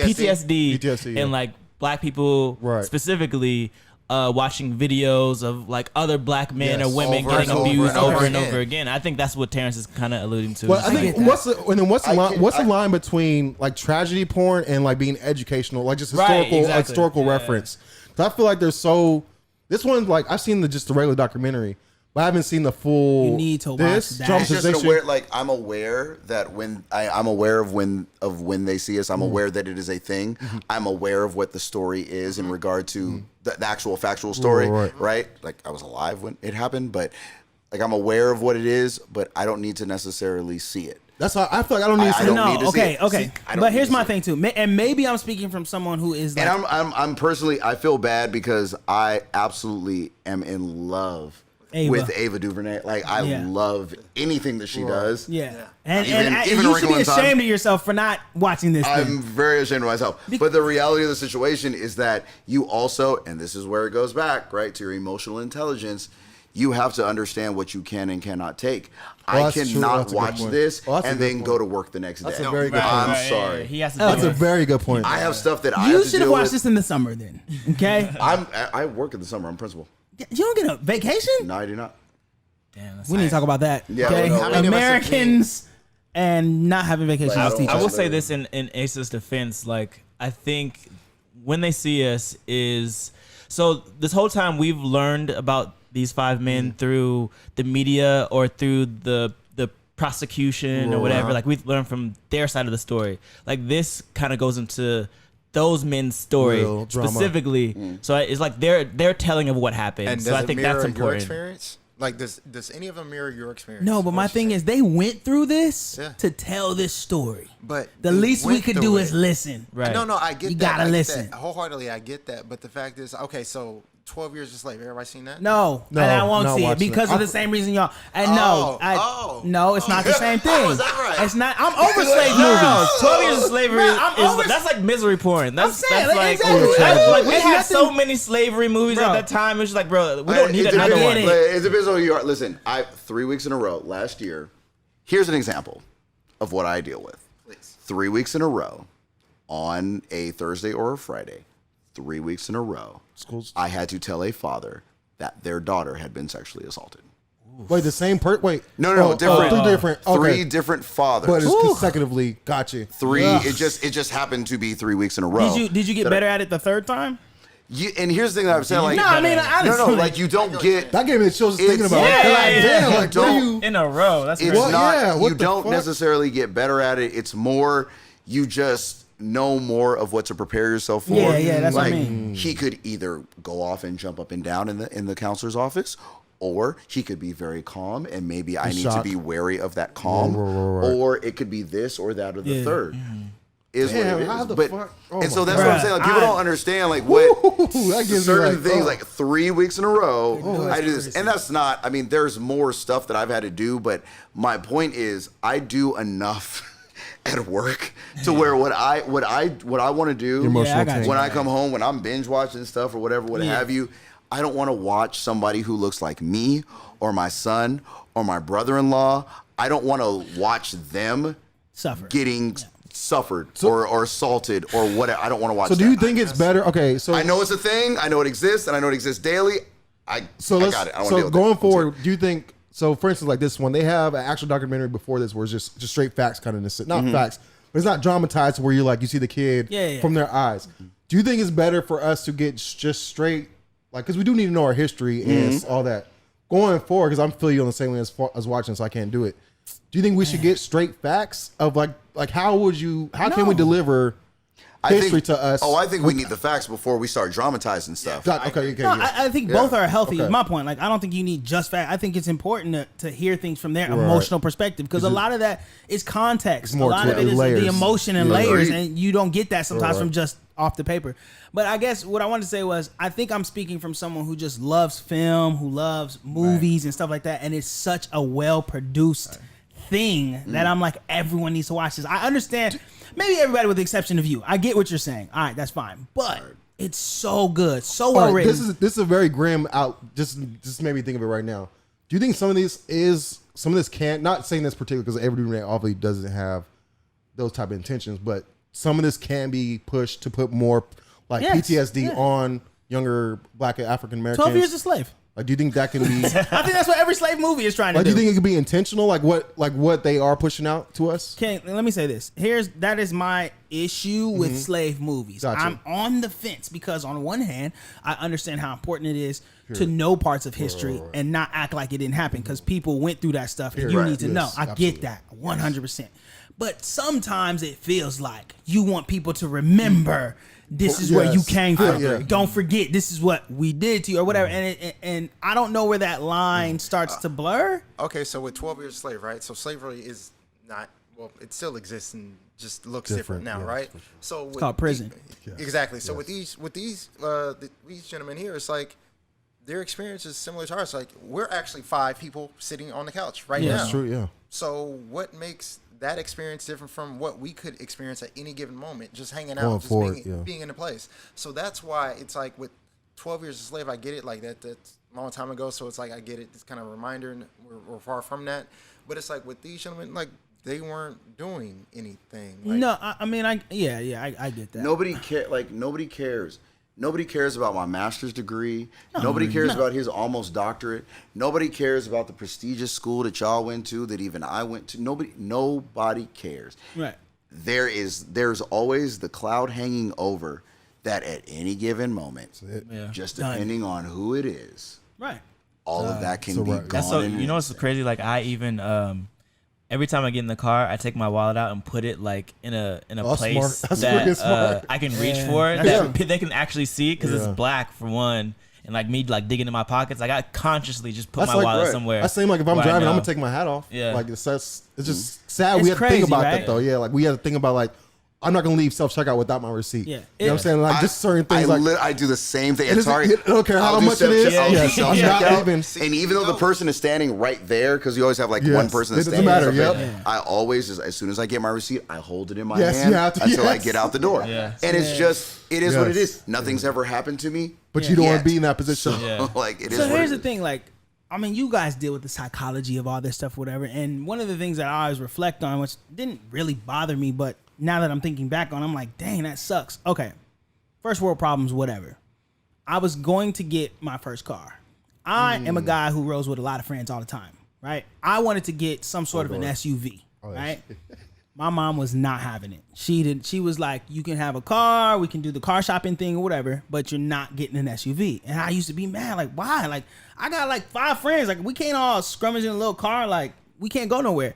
And her whole reason for me not having a car is because if I have all my friends in the car, we're definitely going to get in trouble. Yeah, not from us. Not it's a us. it's a multiplier. Yeah, not us. Not Yeah. because of what you No, actually not did. because of what we're going to do. She's like, no, the police are going to mess with y'all. You can't have one. No. Each person is just a multiplier in their Exactly. eyes And they're of like, what they no. think you could do. Yeah, I don't want you to be able to carry that. Right. And so it used to piss me off back then. I'm like, man, this is whack. You know what I mean? Like, I want to ride with my friends. I got, I got friends from here, from there. Like, I want to be, and I couldn't do that all because of what? Was that ingrained or her fear or the perception or what? And it's I like, feel like it was ingrained, like because it doesn't matter what the vehicle is; it's the person occupying the vehicle. well, for her, I think it I was get the that. fact that we can all bunch up into a Same, car, yeah. right? Like that is for some people, a group of black kids is a recipe for disaster. In an SUV, but I mean, if you have 3 people in a Toyota Tercel, which is not an SUV, No, I get that. You're still 3 black males. Period. You're still 3 black people. You know Right, what I mean? but the exponential value goes up. Yeah, I see it with that SUV. You know what I'm I see saying? it with that She's SUV. probably like, I can't stop Asa from getting a car, but I can stop. Yes. From carrying 7 guys in a car. From an You know outside what I mean? perspective, if you get pulled over with all black guys in SUV, they're gonna be thinking like, "What do you guys just do?" Yeah. Have, What are you, you about to have do? you asked her about that now? Actually, no. You should. You should ask her Yeah, about that. I actually really should. And you know Never your thought mother would about be that. very honest with you. Oh, she's gonna. Your mother would. And I feel like it's gonna be Pulling out one 'cause- nary punch. I can Yeah, my understand where mom she's coming be from though. Yeah. No, I mean she did let me know. She was very candid. Like, no, the police gonna mess with y'all. Like, I knew that part. Right. But no, we never like. But the dove details in. of it? Yeah, the details. I of would it. actually be very interested in having that conversation. Yeah. And being a part of that conversation. Like, y'all can have it privately, but No, I just mean, wanna know you the have that results. openly. We all subscribe to things like kind of mindlessly, like that's just what it is because we subscribe to it. Doesn't necessarily make it true, right. Yeah. But I feel this way, so therefore that's my reality. That's my truth. Yeah. When actually, like I said, it's not really true. There's no actual evidence, you know what I'm saying, to support that. But again, we all subscribe to different things that, Yeah. you know what I'm saying, like people feel fly like- on bees and stuff. So I feel like even more so, like in our parents' years or our parents' generation, like you can't just be black. There's like you have to be. There's a survival to staying alive while being black in America. It's not just you can just be and live. It's like, okay, I need to do this, this, and this. Avoid this, just so I But can the crazy stay. thing for me is that scans across every different, what do you want to call it, demographic, I guess, of black. Not just everybody who lives in the hood or if you're in the suburbs or what. It's like, it doesn't matter what level you're Right. at. There's something that you need to be aware of, right? I remember getting from a good friend. You guys know, I guess I won't say his name, but a good just friend's brought it dad, a good friend's dad gave us the "You'll always be a nigga" speech. But this was a very caring speech. Like, hey, I know you guys are good kids. I understand this. You guys do this. I know y'all. But don't forget, to these people, It don't matter. you always gonna be a nigga. Don't ever forget that. And like he was genuine about it. Like y'all are gonna go do great things. You're gonna be this, but never forget, you always gonna be. And I was just kind of like, I didn't know whether to feel like I didn't really know how I feel about that. But you got that speech individually. Now watch this. So now with the Twitters and the Instagrams and all the different everybody stay woke and all those good things, now you're getting that, and you have students that are walking to school every day that look like us, that maybe look like him. It's a possibility is all I'm saying. They may look like T. They may look like Terrence. But like They're light skin. but they look like us, or they're Latinx, Yes. right? Or what have you. And so but they're experiencing this, and they're hearing that speech a million times over. They're seeing videos of people that look like them getting mistreated. They're being told that the president of the United States wants them out and their family out. They're being told that they're not worth anything, et cetera, and on down the line. And then they walk into school broken the hell down. Yeah, way before they even And enter the so we school. go back to the beginning of this conversation when I say every kid is redeemable. You have to be an educator that cares. Yeah. You have to be a person that is going to pour positivity into the students. And I'm not talking about having rainbow and unicorns coming out of your behind. What I'm talking about is just the basic caring of, this kid doesn't have his homework today. I'm not going to jump on him. Let me see what's going on. Let me see what's going on. Just Talk real to 'em. quick. Yeah. Let me get a check in real quick. Yeah. Because you don't know.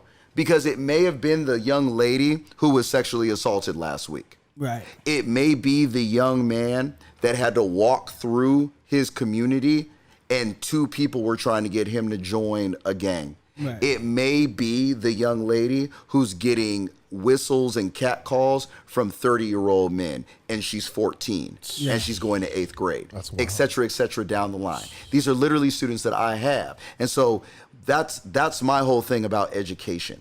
I did not get into education to teach at, and this is my alma mater, but I didn't get into education to be at Glendora High School. Yeah. I got into education to be at Bethune Middle School, where I was in Decatur. I got into education to be in the school where I'm at right now. Got you. That's what's needed, and I just want to contribute because I had a beautiful experience because of my mother, and I want someone else who doesn't have those resources to have someone that's in their corner to also have that experience. Someone hit that my nigga button. That's what I'm talking about, cuz. I don't know which one it is. Really, nigga? Oh, shit. Bottom right. You just pressing buttons at this point, my guy. I didn't know which one it was. Oh, Wait, did you hit it? Yeah, you can't even hear it. My nigga. There you go. We haven't used the button too much, so Not at all. You deserve it. Fui. Okay. No, that's man. We got kind of deep on there. We got a little That's bit good. deep. But what do you guys say to people who feel like schools are basically just a prison pipeline? Not my school. But do you think that some schools are? Absolutely. How so? Structurally. Okay. Structurally. Break that down. So one of the things that has happened, and I will say this in California, one of the things that has happened is that they've changed. It's called the California Dashboard. And California Dashboard? The dashboard, right? So you can literally Google California School Dashboard, and it's the California Department of Education. Okay. And it is one of the markers of school improvement. Is suspensions.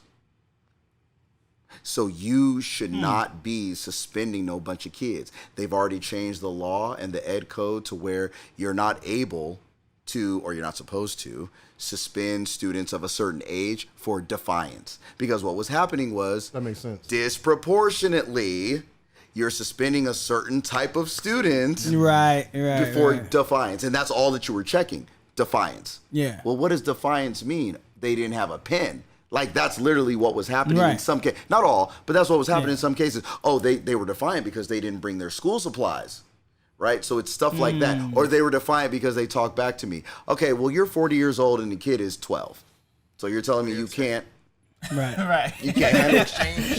You can't deal with that exchange. All right, cool. So they're defiant. So get them out. All right. So no. So there's California school dashboard. So my point is, structurally, they have made moves, and this is just in California. Like in other states, because I was in Georgia, baby, we can suspend for whatever we wanted Whenever, to. huh? Yeah. And so you have to understand that that's where it's like the school to prison pipeline structurally comes into play, because you have these certain laws and these certain rules that folks do take advantage of and say, I don't want to deal with this kid anymore.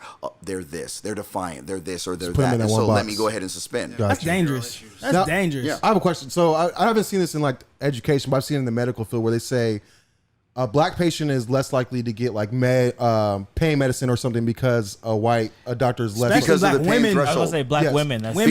Because black women, because the understanding Empathy, or the yeah. perspective of the pain threshold for a black woman is completely different from the pain threshold understanding or perspective for a white woman. Now, does that translate in a sense? Not saying the same exact correlation, but like how a black student is treated, or is there any type of like things you've seen as far Connection? as like the connection is Yep. like it For is sure. Absolutely. So like overall, just like how they're punished compared to gotcha. Okay. Or the trigger Or some to more punish severe- them. Yes. I would assume. Yes, because I as a student, and listen, it's not limited to a white teacher versus a black student. It's not limited Right, to right. that. We talking about there are black Black teachers Yeah. Black students. that absolutely do this. Gotcha. And so it's not limited. Right. But I'm looking at this. I'm looking at this. Why on earth would you suspend a third grader? Just somebody give me a reason.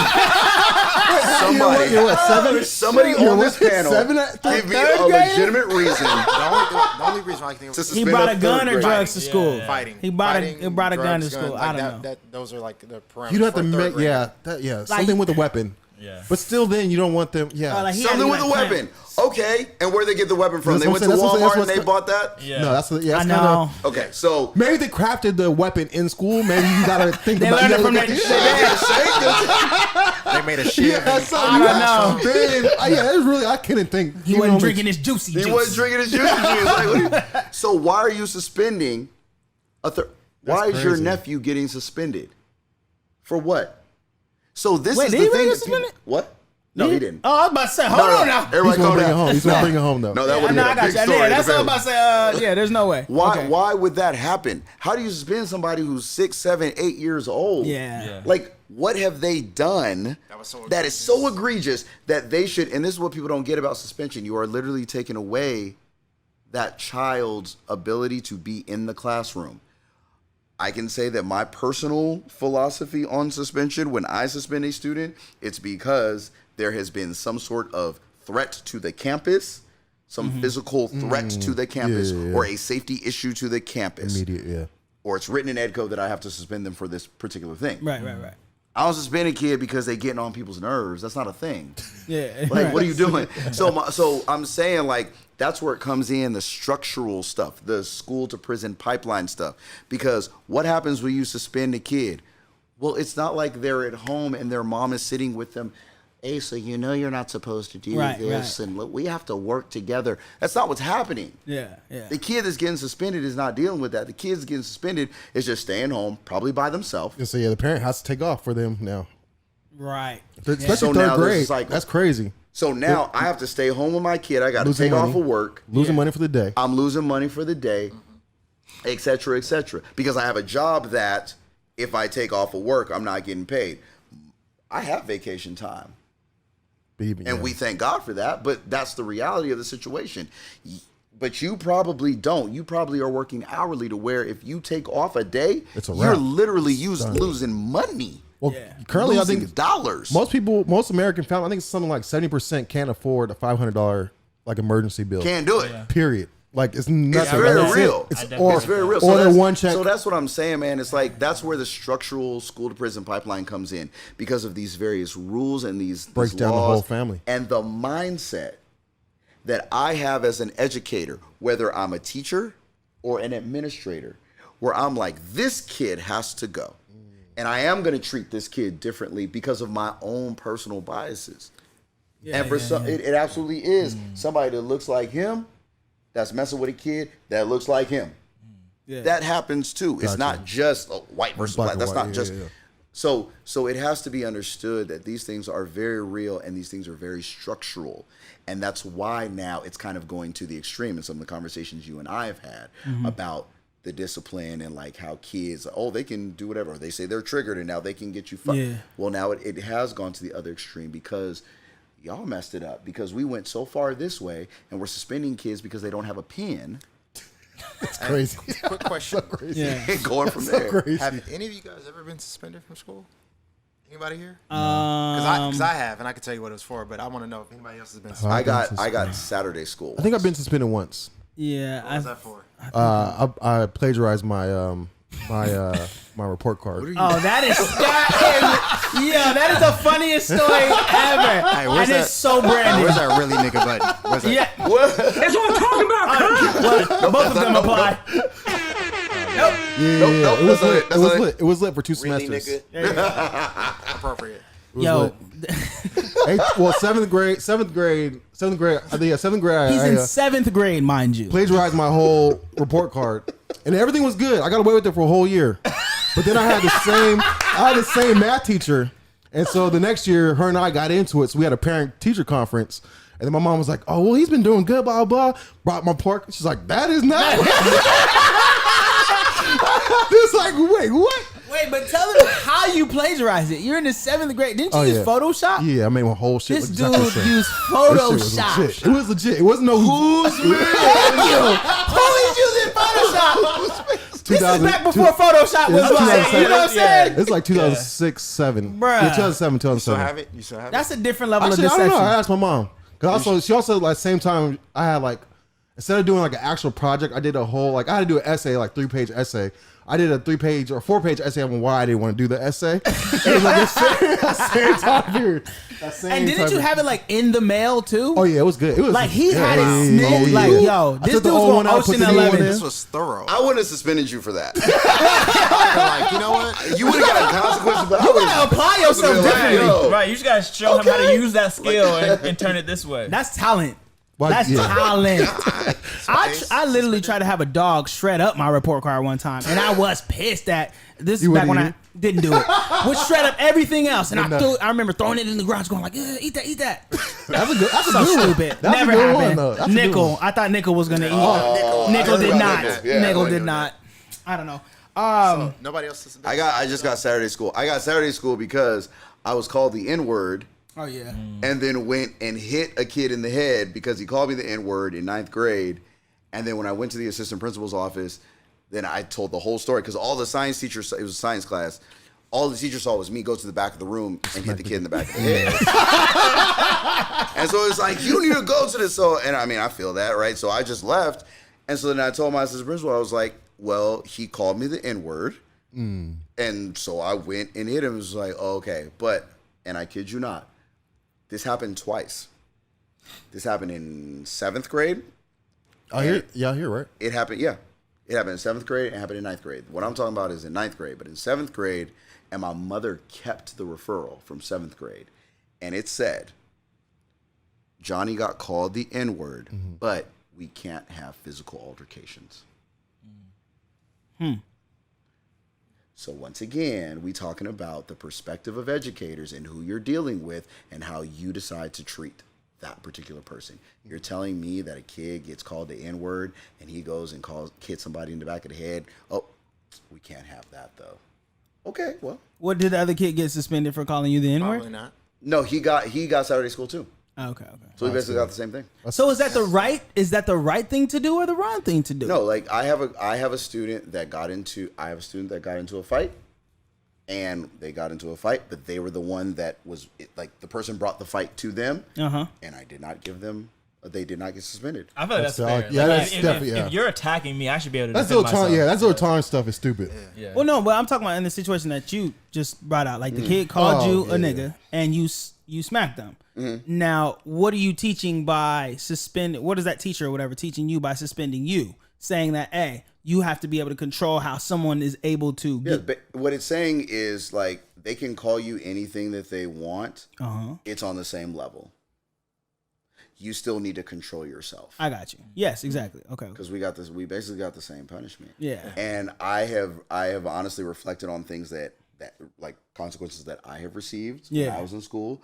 I've reflected on that and like wonder like what in the same situation, what would I do? Right. Now as before an assistant principal and now as a principal, like Right. what would I do? Right. So Okay, so you're asking Wait, why what'd you everybody's get- been yeah, suspended what'd you- or whatever. What was you suspended for? There was a few different instances. So one, just like John, a kid called me the N-word in elementary school. And Wait, real quick before you finish. Has everybody dealt with that? In school, Yeah. I've ever been. Somebody calling you a nigga in school? I mean, yes, for sure. Like, Easy, no? Okay, look I just at want. this guy. Look at Too this- gangsters for that. They know better. It's happened to me, I think, dare call one me time. Right. Okay, go ahead. Sorry. no, so he called me the N-word, and I punched him in the face. Okay. Appropriate action Reasonable. at the time. Absolutely. And his name was Fernando. Fernando, if you out there, I hope you learned a lesson. Oh, he's a Latinx. Yeah. You said a Lioness? He said a Latin X. He's a Latinx. That's Latinx, For man. name. Oh, what is it? Latinx, not Latinx. Oh, Latinx. So they tried to suspend That's a me for new that. one. There was another kid, again, same thing, where it was another kid who called me the N-word again, and I busted his eardrum. I slammed his head against the monkey bars, and I busted his eardrum. What grade And were so- you in? This is all elementary school. Okay. I feel like But your there- mother is not for this.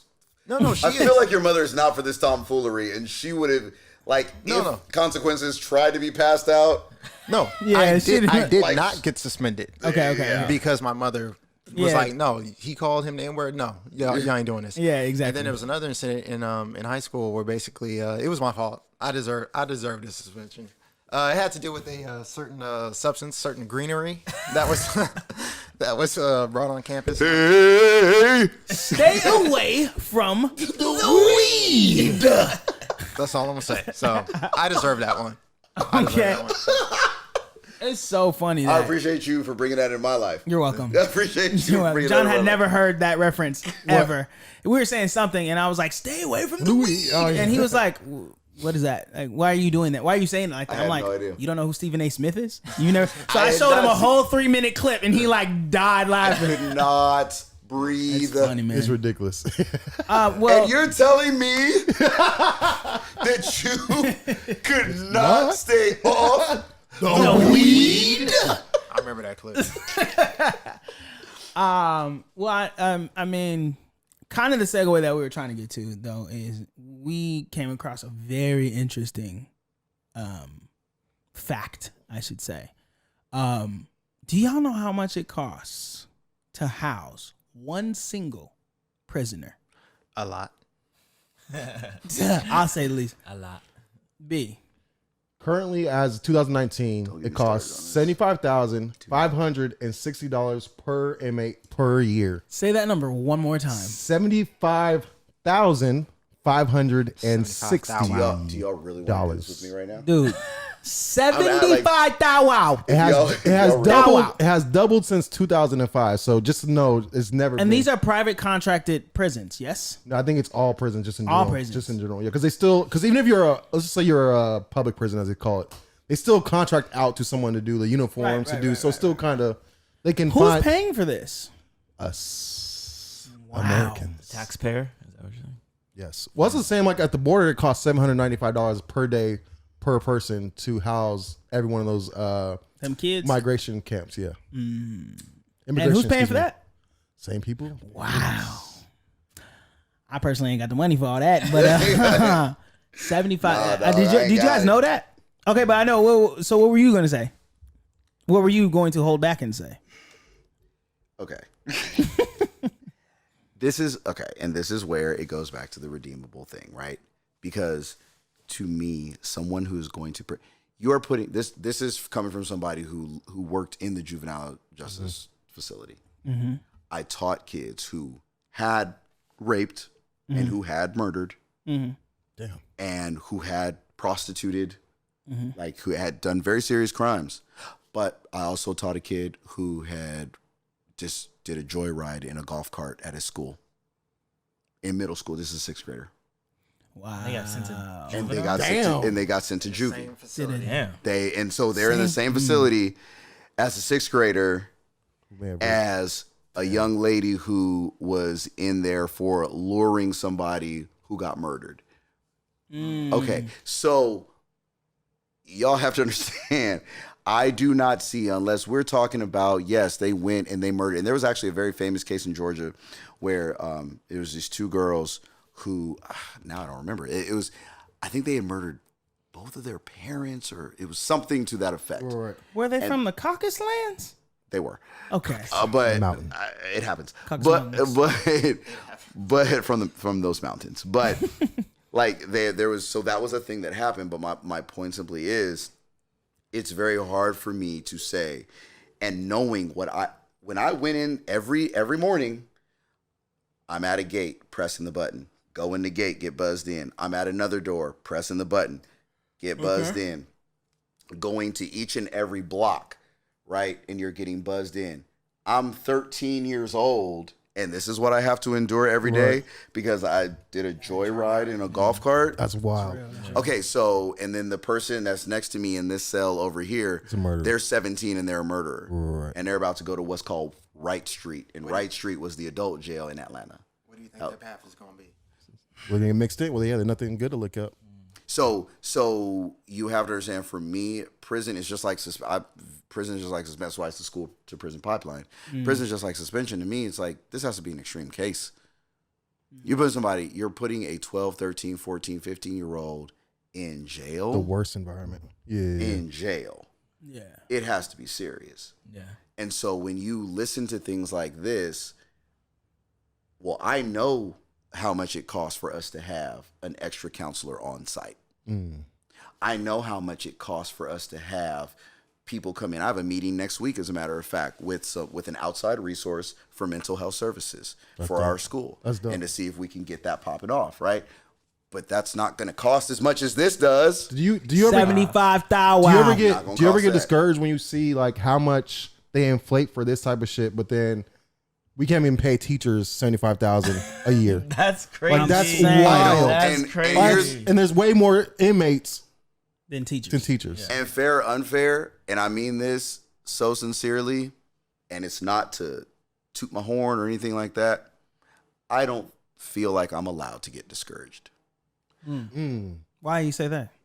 Because of the responsibility that I have, and forget the position. Yeah. Even before this, and even before this, I can't get discouraged because I have to show a bunch of students that they can. Yeah. And I have to tell them that they can. Give them the optimism. That's your responsibility. And I have to show the teachers that even in the worst conditions, we'll be all right.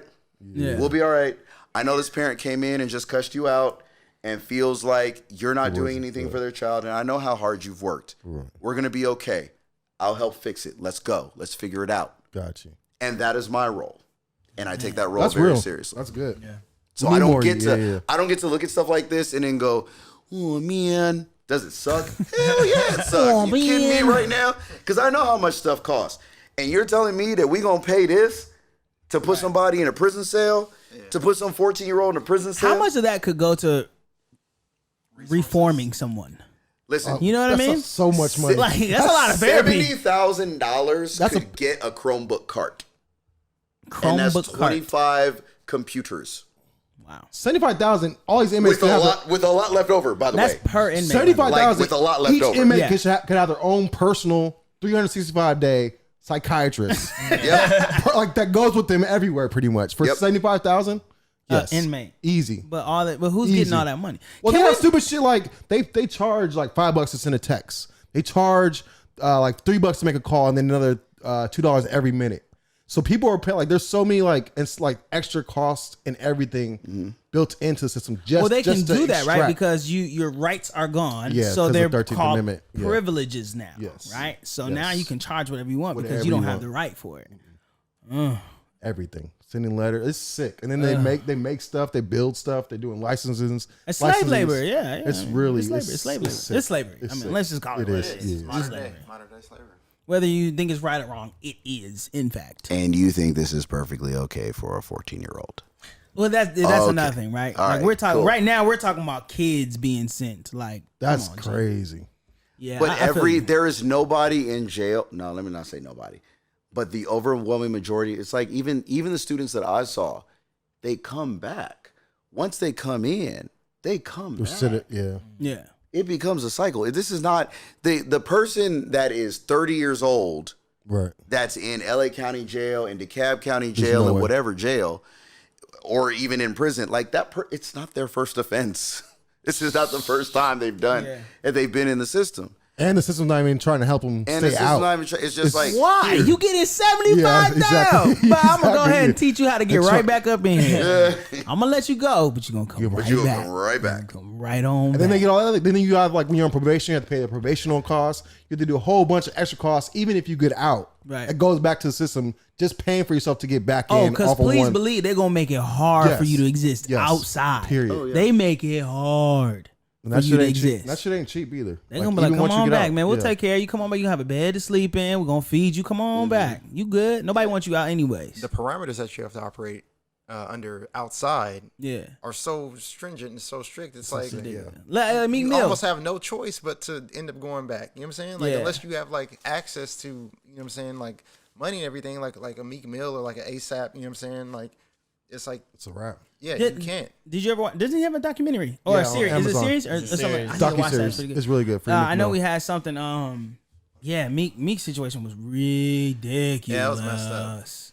I mean, how can you be on probation for that long? I think it was like 12 years. Yeah, 12 years. I mean, we had what do we have? well, the thing about 12 his years probation, bro. Well, the thing about his case too was they had a corrupt cop.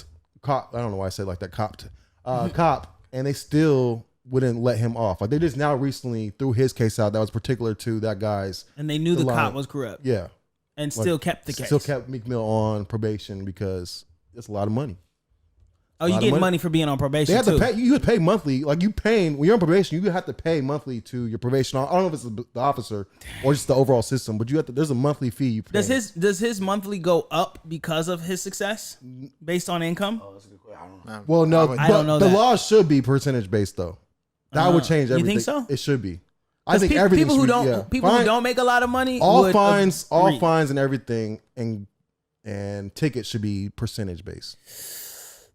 I kind of feel you on that, but then I understand the argument again because, like, Meek Mill would be paying a whole lot more for the same offense because he's successful and made it out. So he's penalized for being. So he's successful? penalized for Yeah. being successful. You know what I mean? But at the same time, you gonna charge someone who ain't got $2 to rub together something outlandish that they're gonna be indebted to for the rest of their life. How do you solve that problem?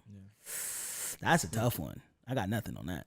I recognize Sucks the for problem. you if you have that. Dang, It's a poor. I mean, I don't it's have a, that it's answer. a poor tax. Like you get a ticket, is. you get a parking ticket. Yeah. It's expensive to be poor. Like Oh, it's- absolutely. It's very expensive. That's your crime. A lot of times, that's really your crime. That's your crime. Your crime is being poor or not reading signs. or not reading Or signs. geez, You said parking tickets, so I'm like, or not just reading signs. I mean, yeah, They- that's they a hard- mistake. They hard. You're to not a interpret. criminal but for you that. should be penalized. Like you shouldn't have to go to jail, risk your freedom for parking in a But- no Yes, park zone. so your probation. Just want to go back real quick. Probation fees when you're out is still anywhere from $71 to $161 a month that you have to pay. Bruh. Even though the average, why? Not even just the money though, but the things that you have to do just to and can't do Just to be because you're on free. yeah. it's crazy. That's insane, dude. Yeah, bro. Yikes. That's all I'm saying. So I mean, it's just crazy. Got to pee again, huh? That's Brandon's second pee break, which means it's that time. Broke the seal.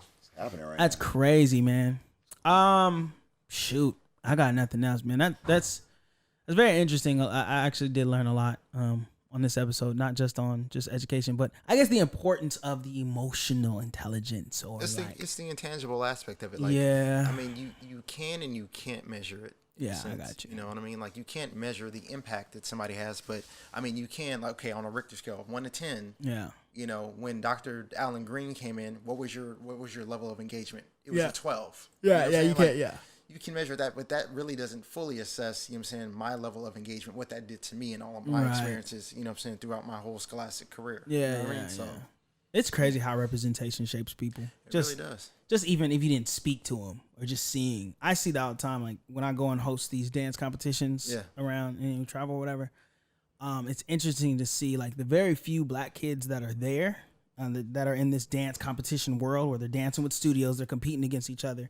There's not that many little black kids and there's not that many little black girls. But when they see my sister Ava up there teaching, Yeah, absolutely. dude, I can't even explain to you. What it I means to can them. just see it. I don't even have to talk to them. I can see what it means to them for her to be there.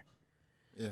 I couldn't explain it to anybody if they asked. It's just like you see it, and they do a really cool thing at the end of these competitions where they allow the kids to go and get autographs and pictures with the teachers and stuff. Yeah. Oh, they are straight to Ava, and it's really cool to see that, and that experience and seeing that just kind of set me back and go, dang man, representation is crazy real. It's crazy real. I don't know what it does to those girls individually or whatever. Maybe they want to be like her or whatever. But it's crazy how that can propel you, or it can like, I don't know, suppress you or whatever. It's very insane.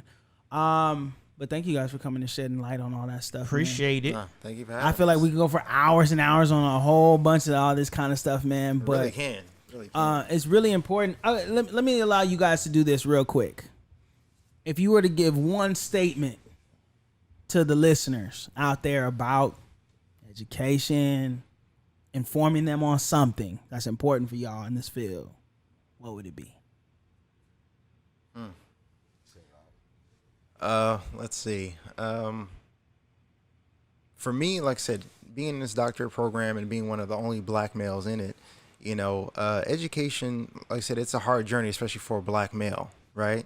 And so with that being said, I mean, your education doesn't have to be formal. It doesn't have to come in the form of college. It doesn't have to involve strictly going to college. You can be successful in your own right. I mean, I'm not necessarily a huge proponent of, okay, well, you have to either, entertain or play basketball or whatever case may be. It's like you can be an entrepreneur, you can travel the world, you can do a lot of different things. So it doesn't have to look like, college, that has to be your journey. But what I will say is that, just know that others are watching.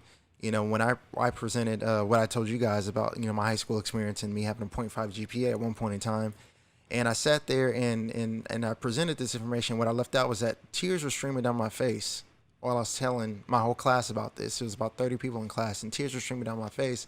And it's just like, we're all at this level. Like, we're all here in class. You guys are educators, administrators and so forth. So when you guys are in your classrooms, because a large majority of them are social workers, large majority of them are teachers and so forth. When you guys are in your class and you see that student that's disengaged, that you think is a problem, that you think doesn't care, that they're not going to be anything, think about me. Think about what I've just told you, what I've just shared with you here. And just know that, again, like John said, everybody can be reformed. Don't give up on that student. That's why we're all here, to make a change.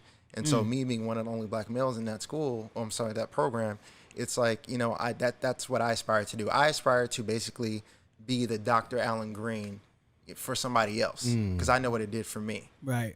So that's deep. That's dope. You got to care. I like that. You got to care. There's All two right, there's Mr. two Nelson. different things. First of all, like, they're 12. That's a good point. Yeah. They're 12. That's a good point. They're not who they're going to be. And guy, you may have heard of him. His name is Sean Carter. He said in his autobiography that to tell the story of the kid with the gun without telling the story of how he got the gun is to tell a kind of lie. So you have to understand that it is your responsibility as an educator and as a parent. It is your responsibility to find out the kid's story. Even as a parent, what happens is you get disengaged. On average, this is statistically, you get disengaged by the time they get to middle school. By the time they get to high school, you get disengaged. They're not like cute anymore because they're not doing everything that you want them to do. That's a good point. Yeah. That's a really good point. They're not cute no more. They're so I not don't cute care. no more. Like, they're 12 years old, and so Yeah, now they're that's just real. like, nah, I don't want to do that, Mom. And you're just like, oh, I don't know what to do. And so now y'all got attitudes. That's where you have to dig in a little bit more and remember that that kid is your kid. And then as an educator, you have to remember why you got into this and that it is your responsibility. Forget the pay, because the pay sucks. It is your responsibility to pour into these children and to pour into these students, to pour into them greatness, to let them know that, yes, they can. Whatever it is, yes, they can. And they had a bad day yesterday, and it's probably for a reason, just like you had a bad day because your boyfriend broke up with you, because your mom cut you off, et cetera, et cetera. You got your feelings hurt. Now imagine that as a 12-year-old. And the last thing is that Ken Blanchard, who's a leadership expert, his thing is feedback is the breakfast of champions. You can learn more from a 12-year-old many times than you can from a 40-year-old. And so you need to go ahead, right, and pour into these students and understand that they're coming from a certain place that you may not come from. Pour into them, and I promise you, we will all be better for it. Damn. That's what I'm talking about, cuz. My ninja. Absolutely. Powerful. Ladies and gentlemen, Morehouse. That's what I'm talking about. Hey, man. Love you guys. Appreciate you guys for coming on. Absolutely. That was crazy. That was great. Yeah. Man, too, you're going to have your work cut out for you on editing that one. Good luck, son. Y'all might have to just get this 2-hour episode. I was about to say, I feel like they can. They just Everything gonna was really Yeah, good. I think so, feel like too. they just- it's going to be a long one. You get extra for a miss. Maybe we'll cut it into 2 parts. Yeah, maybe. I don't know. Maybe not. We'll more than likely just throw it out there. You're welcome. Next, give it to Give people. it to the people. Y'all can listen. Y'all cannot listen. It is what it is. Thank you guys for coming. But before we let you guys go, man, one thing you may or may not know if you watch the show is there's a particular way we like to exit, say goodbye. It's oh shoot, too. You know what time it is? It's time for a motherfucking freestyle, y'all. Oh, wow. It's That's what we're time doing. for a That's motherfucking freestyle, what we're y'all. It don't matter how educated you are or how responsible you are. You gotta get you these bars. You gotta get these bars. Wow, that's No pun for the prison talk. wow. Y'all about to get these bars. Houseway. Right. So, DJ B. Schmitty, hit me that beat, bruh. Episode 19. Yeah. We got T. Wayne and John with us. Okay. Let them know. 2? Yeah. How I started, I spit right. Hey. I'm about to tell you some shit tonight. Yeah, I'm going in with my brumigos. Add John and T, we the slummigos. Hey. Yeah, I'm going real hard. I don't even know how to do it any other way. Yeah, I'm not. Okay, that is. Hey. Yeah. Now going faster to my man John, he about to get it. Yeah, tell him what you gonna do. You gonna teach these kids how to go to school. Get good grades, you know what to do. Hey. I believe in therapy for you and for me. Yes. Give me the prison average and I'll show you what it be. Counselors in love, resources from above. Woo. You can roll the dice, be fly like a dove. Pull into the kids, damn it. Hey. Going to the kids. Bars. Okay. All for the kids. All right, T. All All right, for the T. kids. T. Wayne. It's on me. T. on Wayne. you. Me. Show them what Hey. you do. T. Wayne. Wait for the beat to Beat drop up, back. drop again. Here Beat come up, the drop beat. again. Here it come. Yeah. Here we go. All right. Education is the key. Holla at John and me to innovate, invigorate, and penetrate the minds of the youth and adults alike. It's all about psych and household intelligence. We speak in relevance. We make the truth, and I'm out and I shoot the deuce. Now, Asa B. I should have came way more prepared. Asa B. shoulda known. Tell them what it be. Yeah, shoot. Tell 'em what Up it the be. top, up the dome. I got time, right? Okay. Yeah. Okay. Yeah. Education is the key, like they telling me. Key? I just really want to know what's a felony. 12 years old in the pen, that is crazy. Seems like some of y'all doing y'all job, but y'all lazy. Now listen, education, stimulation is the reparations. I think we need it. We need some more cool stuff. I don't even know, but maybe some more school stuff. Yeah. Ain't got no supply, so you defiant. I just think there's something, someone there is lying. I don't know if you just want to say that you was saying what you saying to protect your job, but you should be fired. So Hey. listen, last thing is the best. I'ma tell you right now, Asa B from the West. Hey, I'm trying to do this because I'm trying to be the best. Hey, I'm trying to see success. Hey, look, I just want it so bad because I want things I never had. And most of y'all probably had no dad. And most of y'all probably been really sad. And that's some issues that we need to work on, yeah. Okay, I'm done. Here we go. Have fun. This is what John, and T, Wayne, and B2, Smitty, Ramigos. This is what we do. And you know we got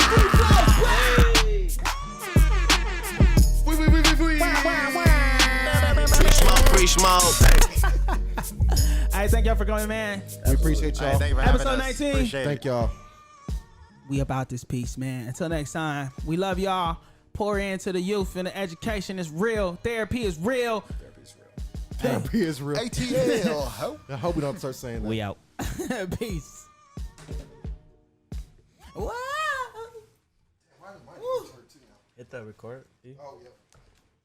You got it. Your knees hurting? Yeah.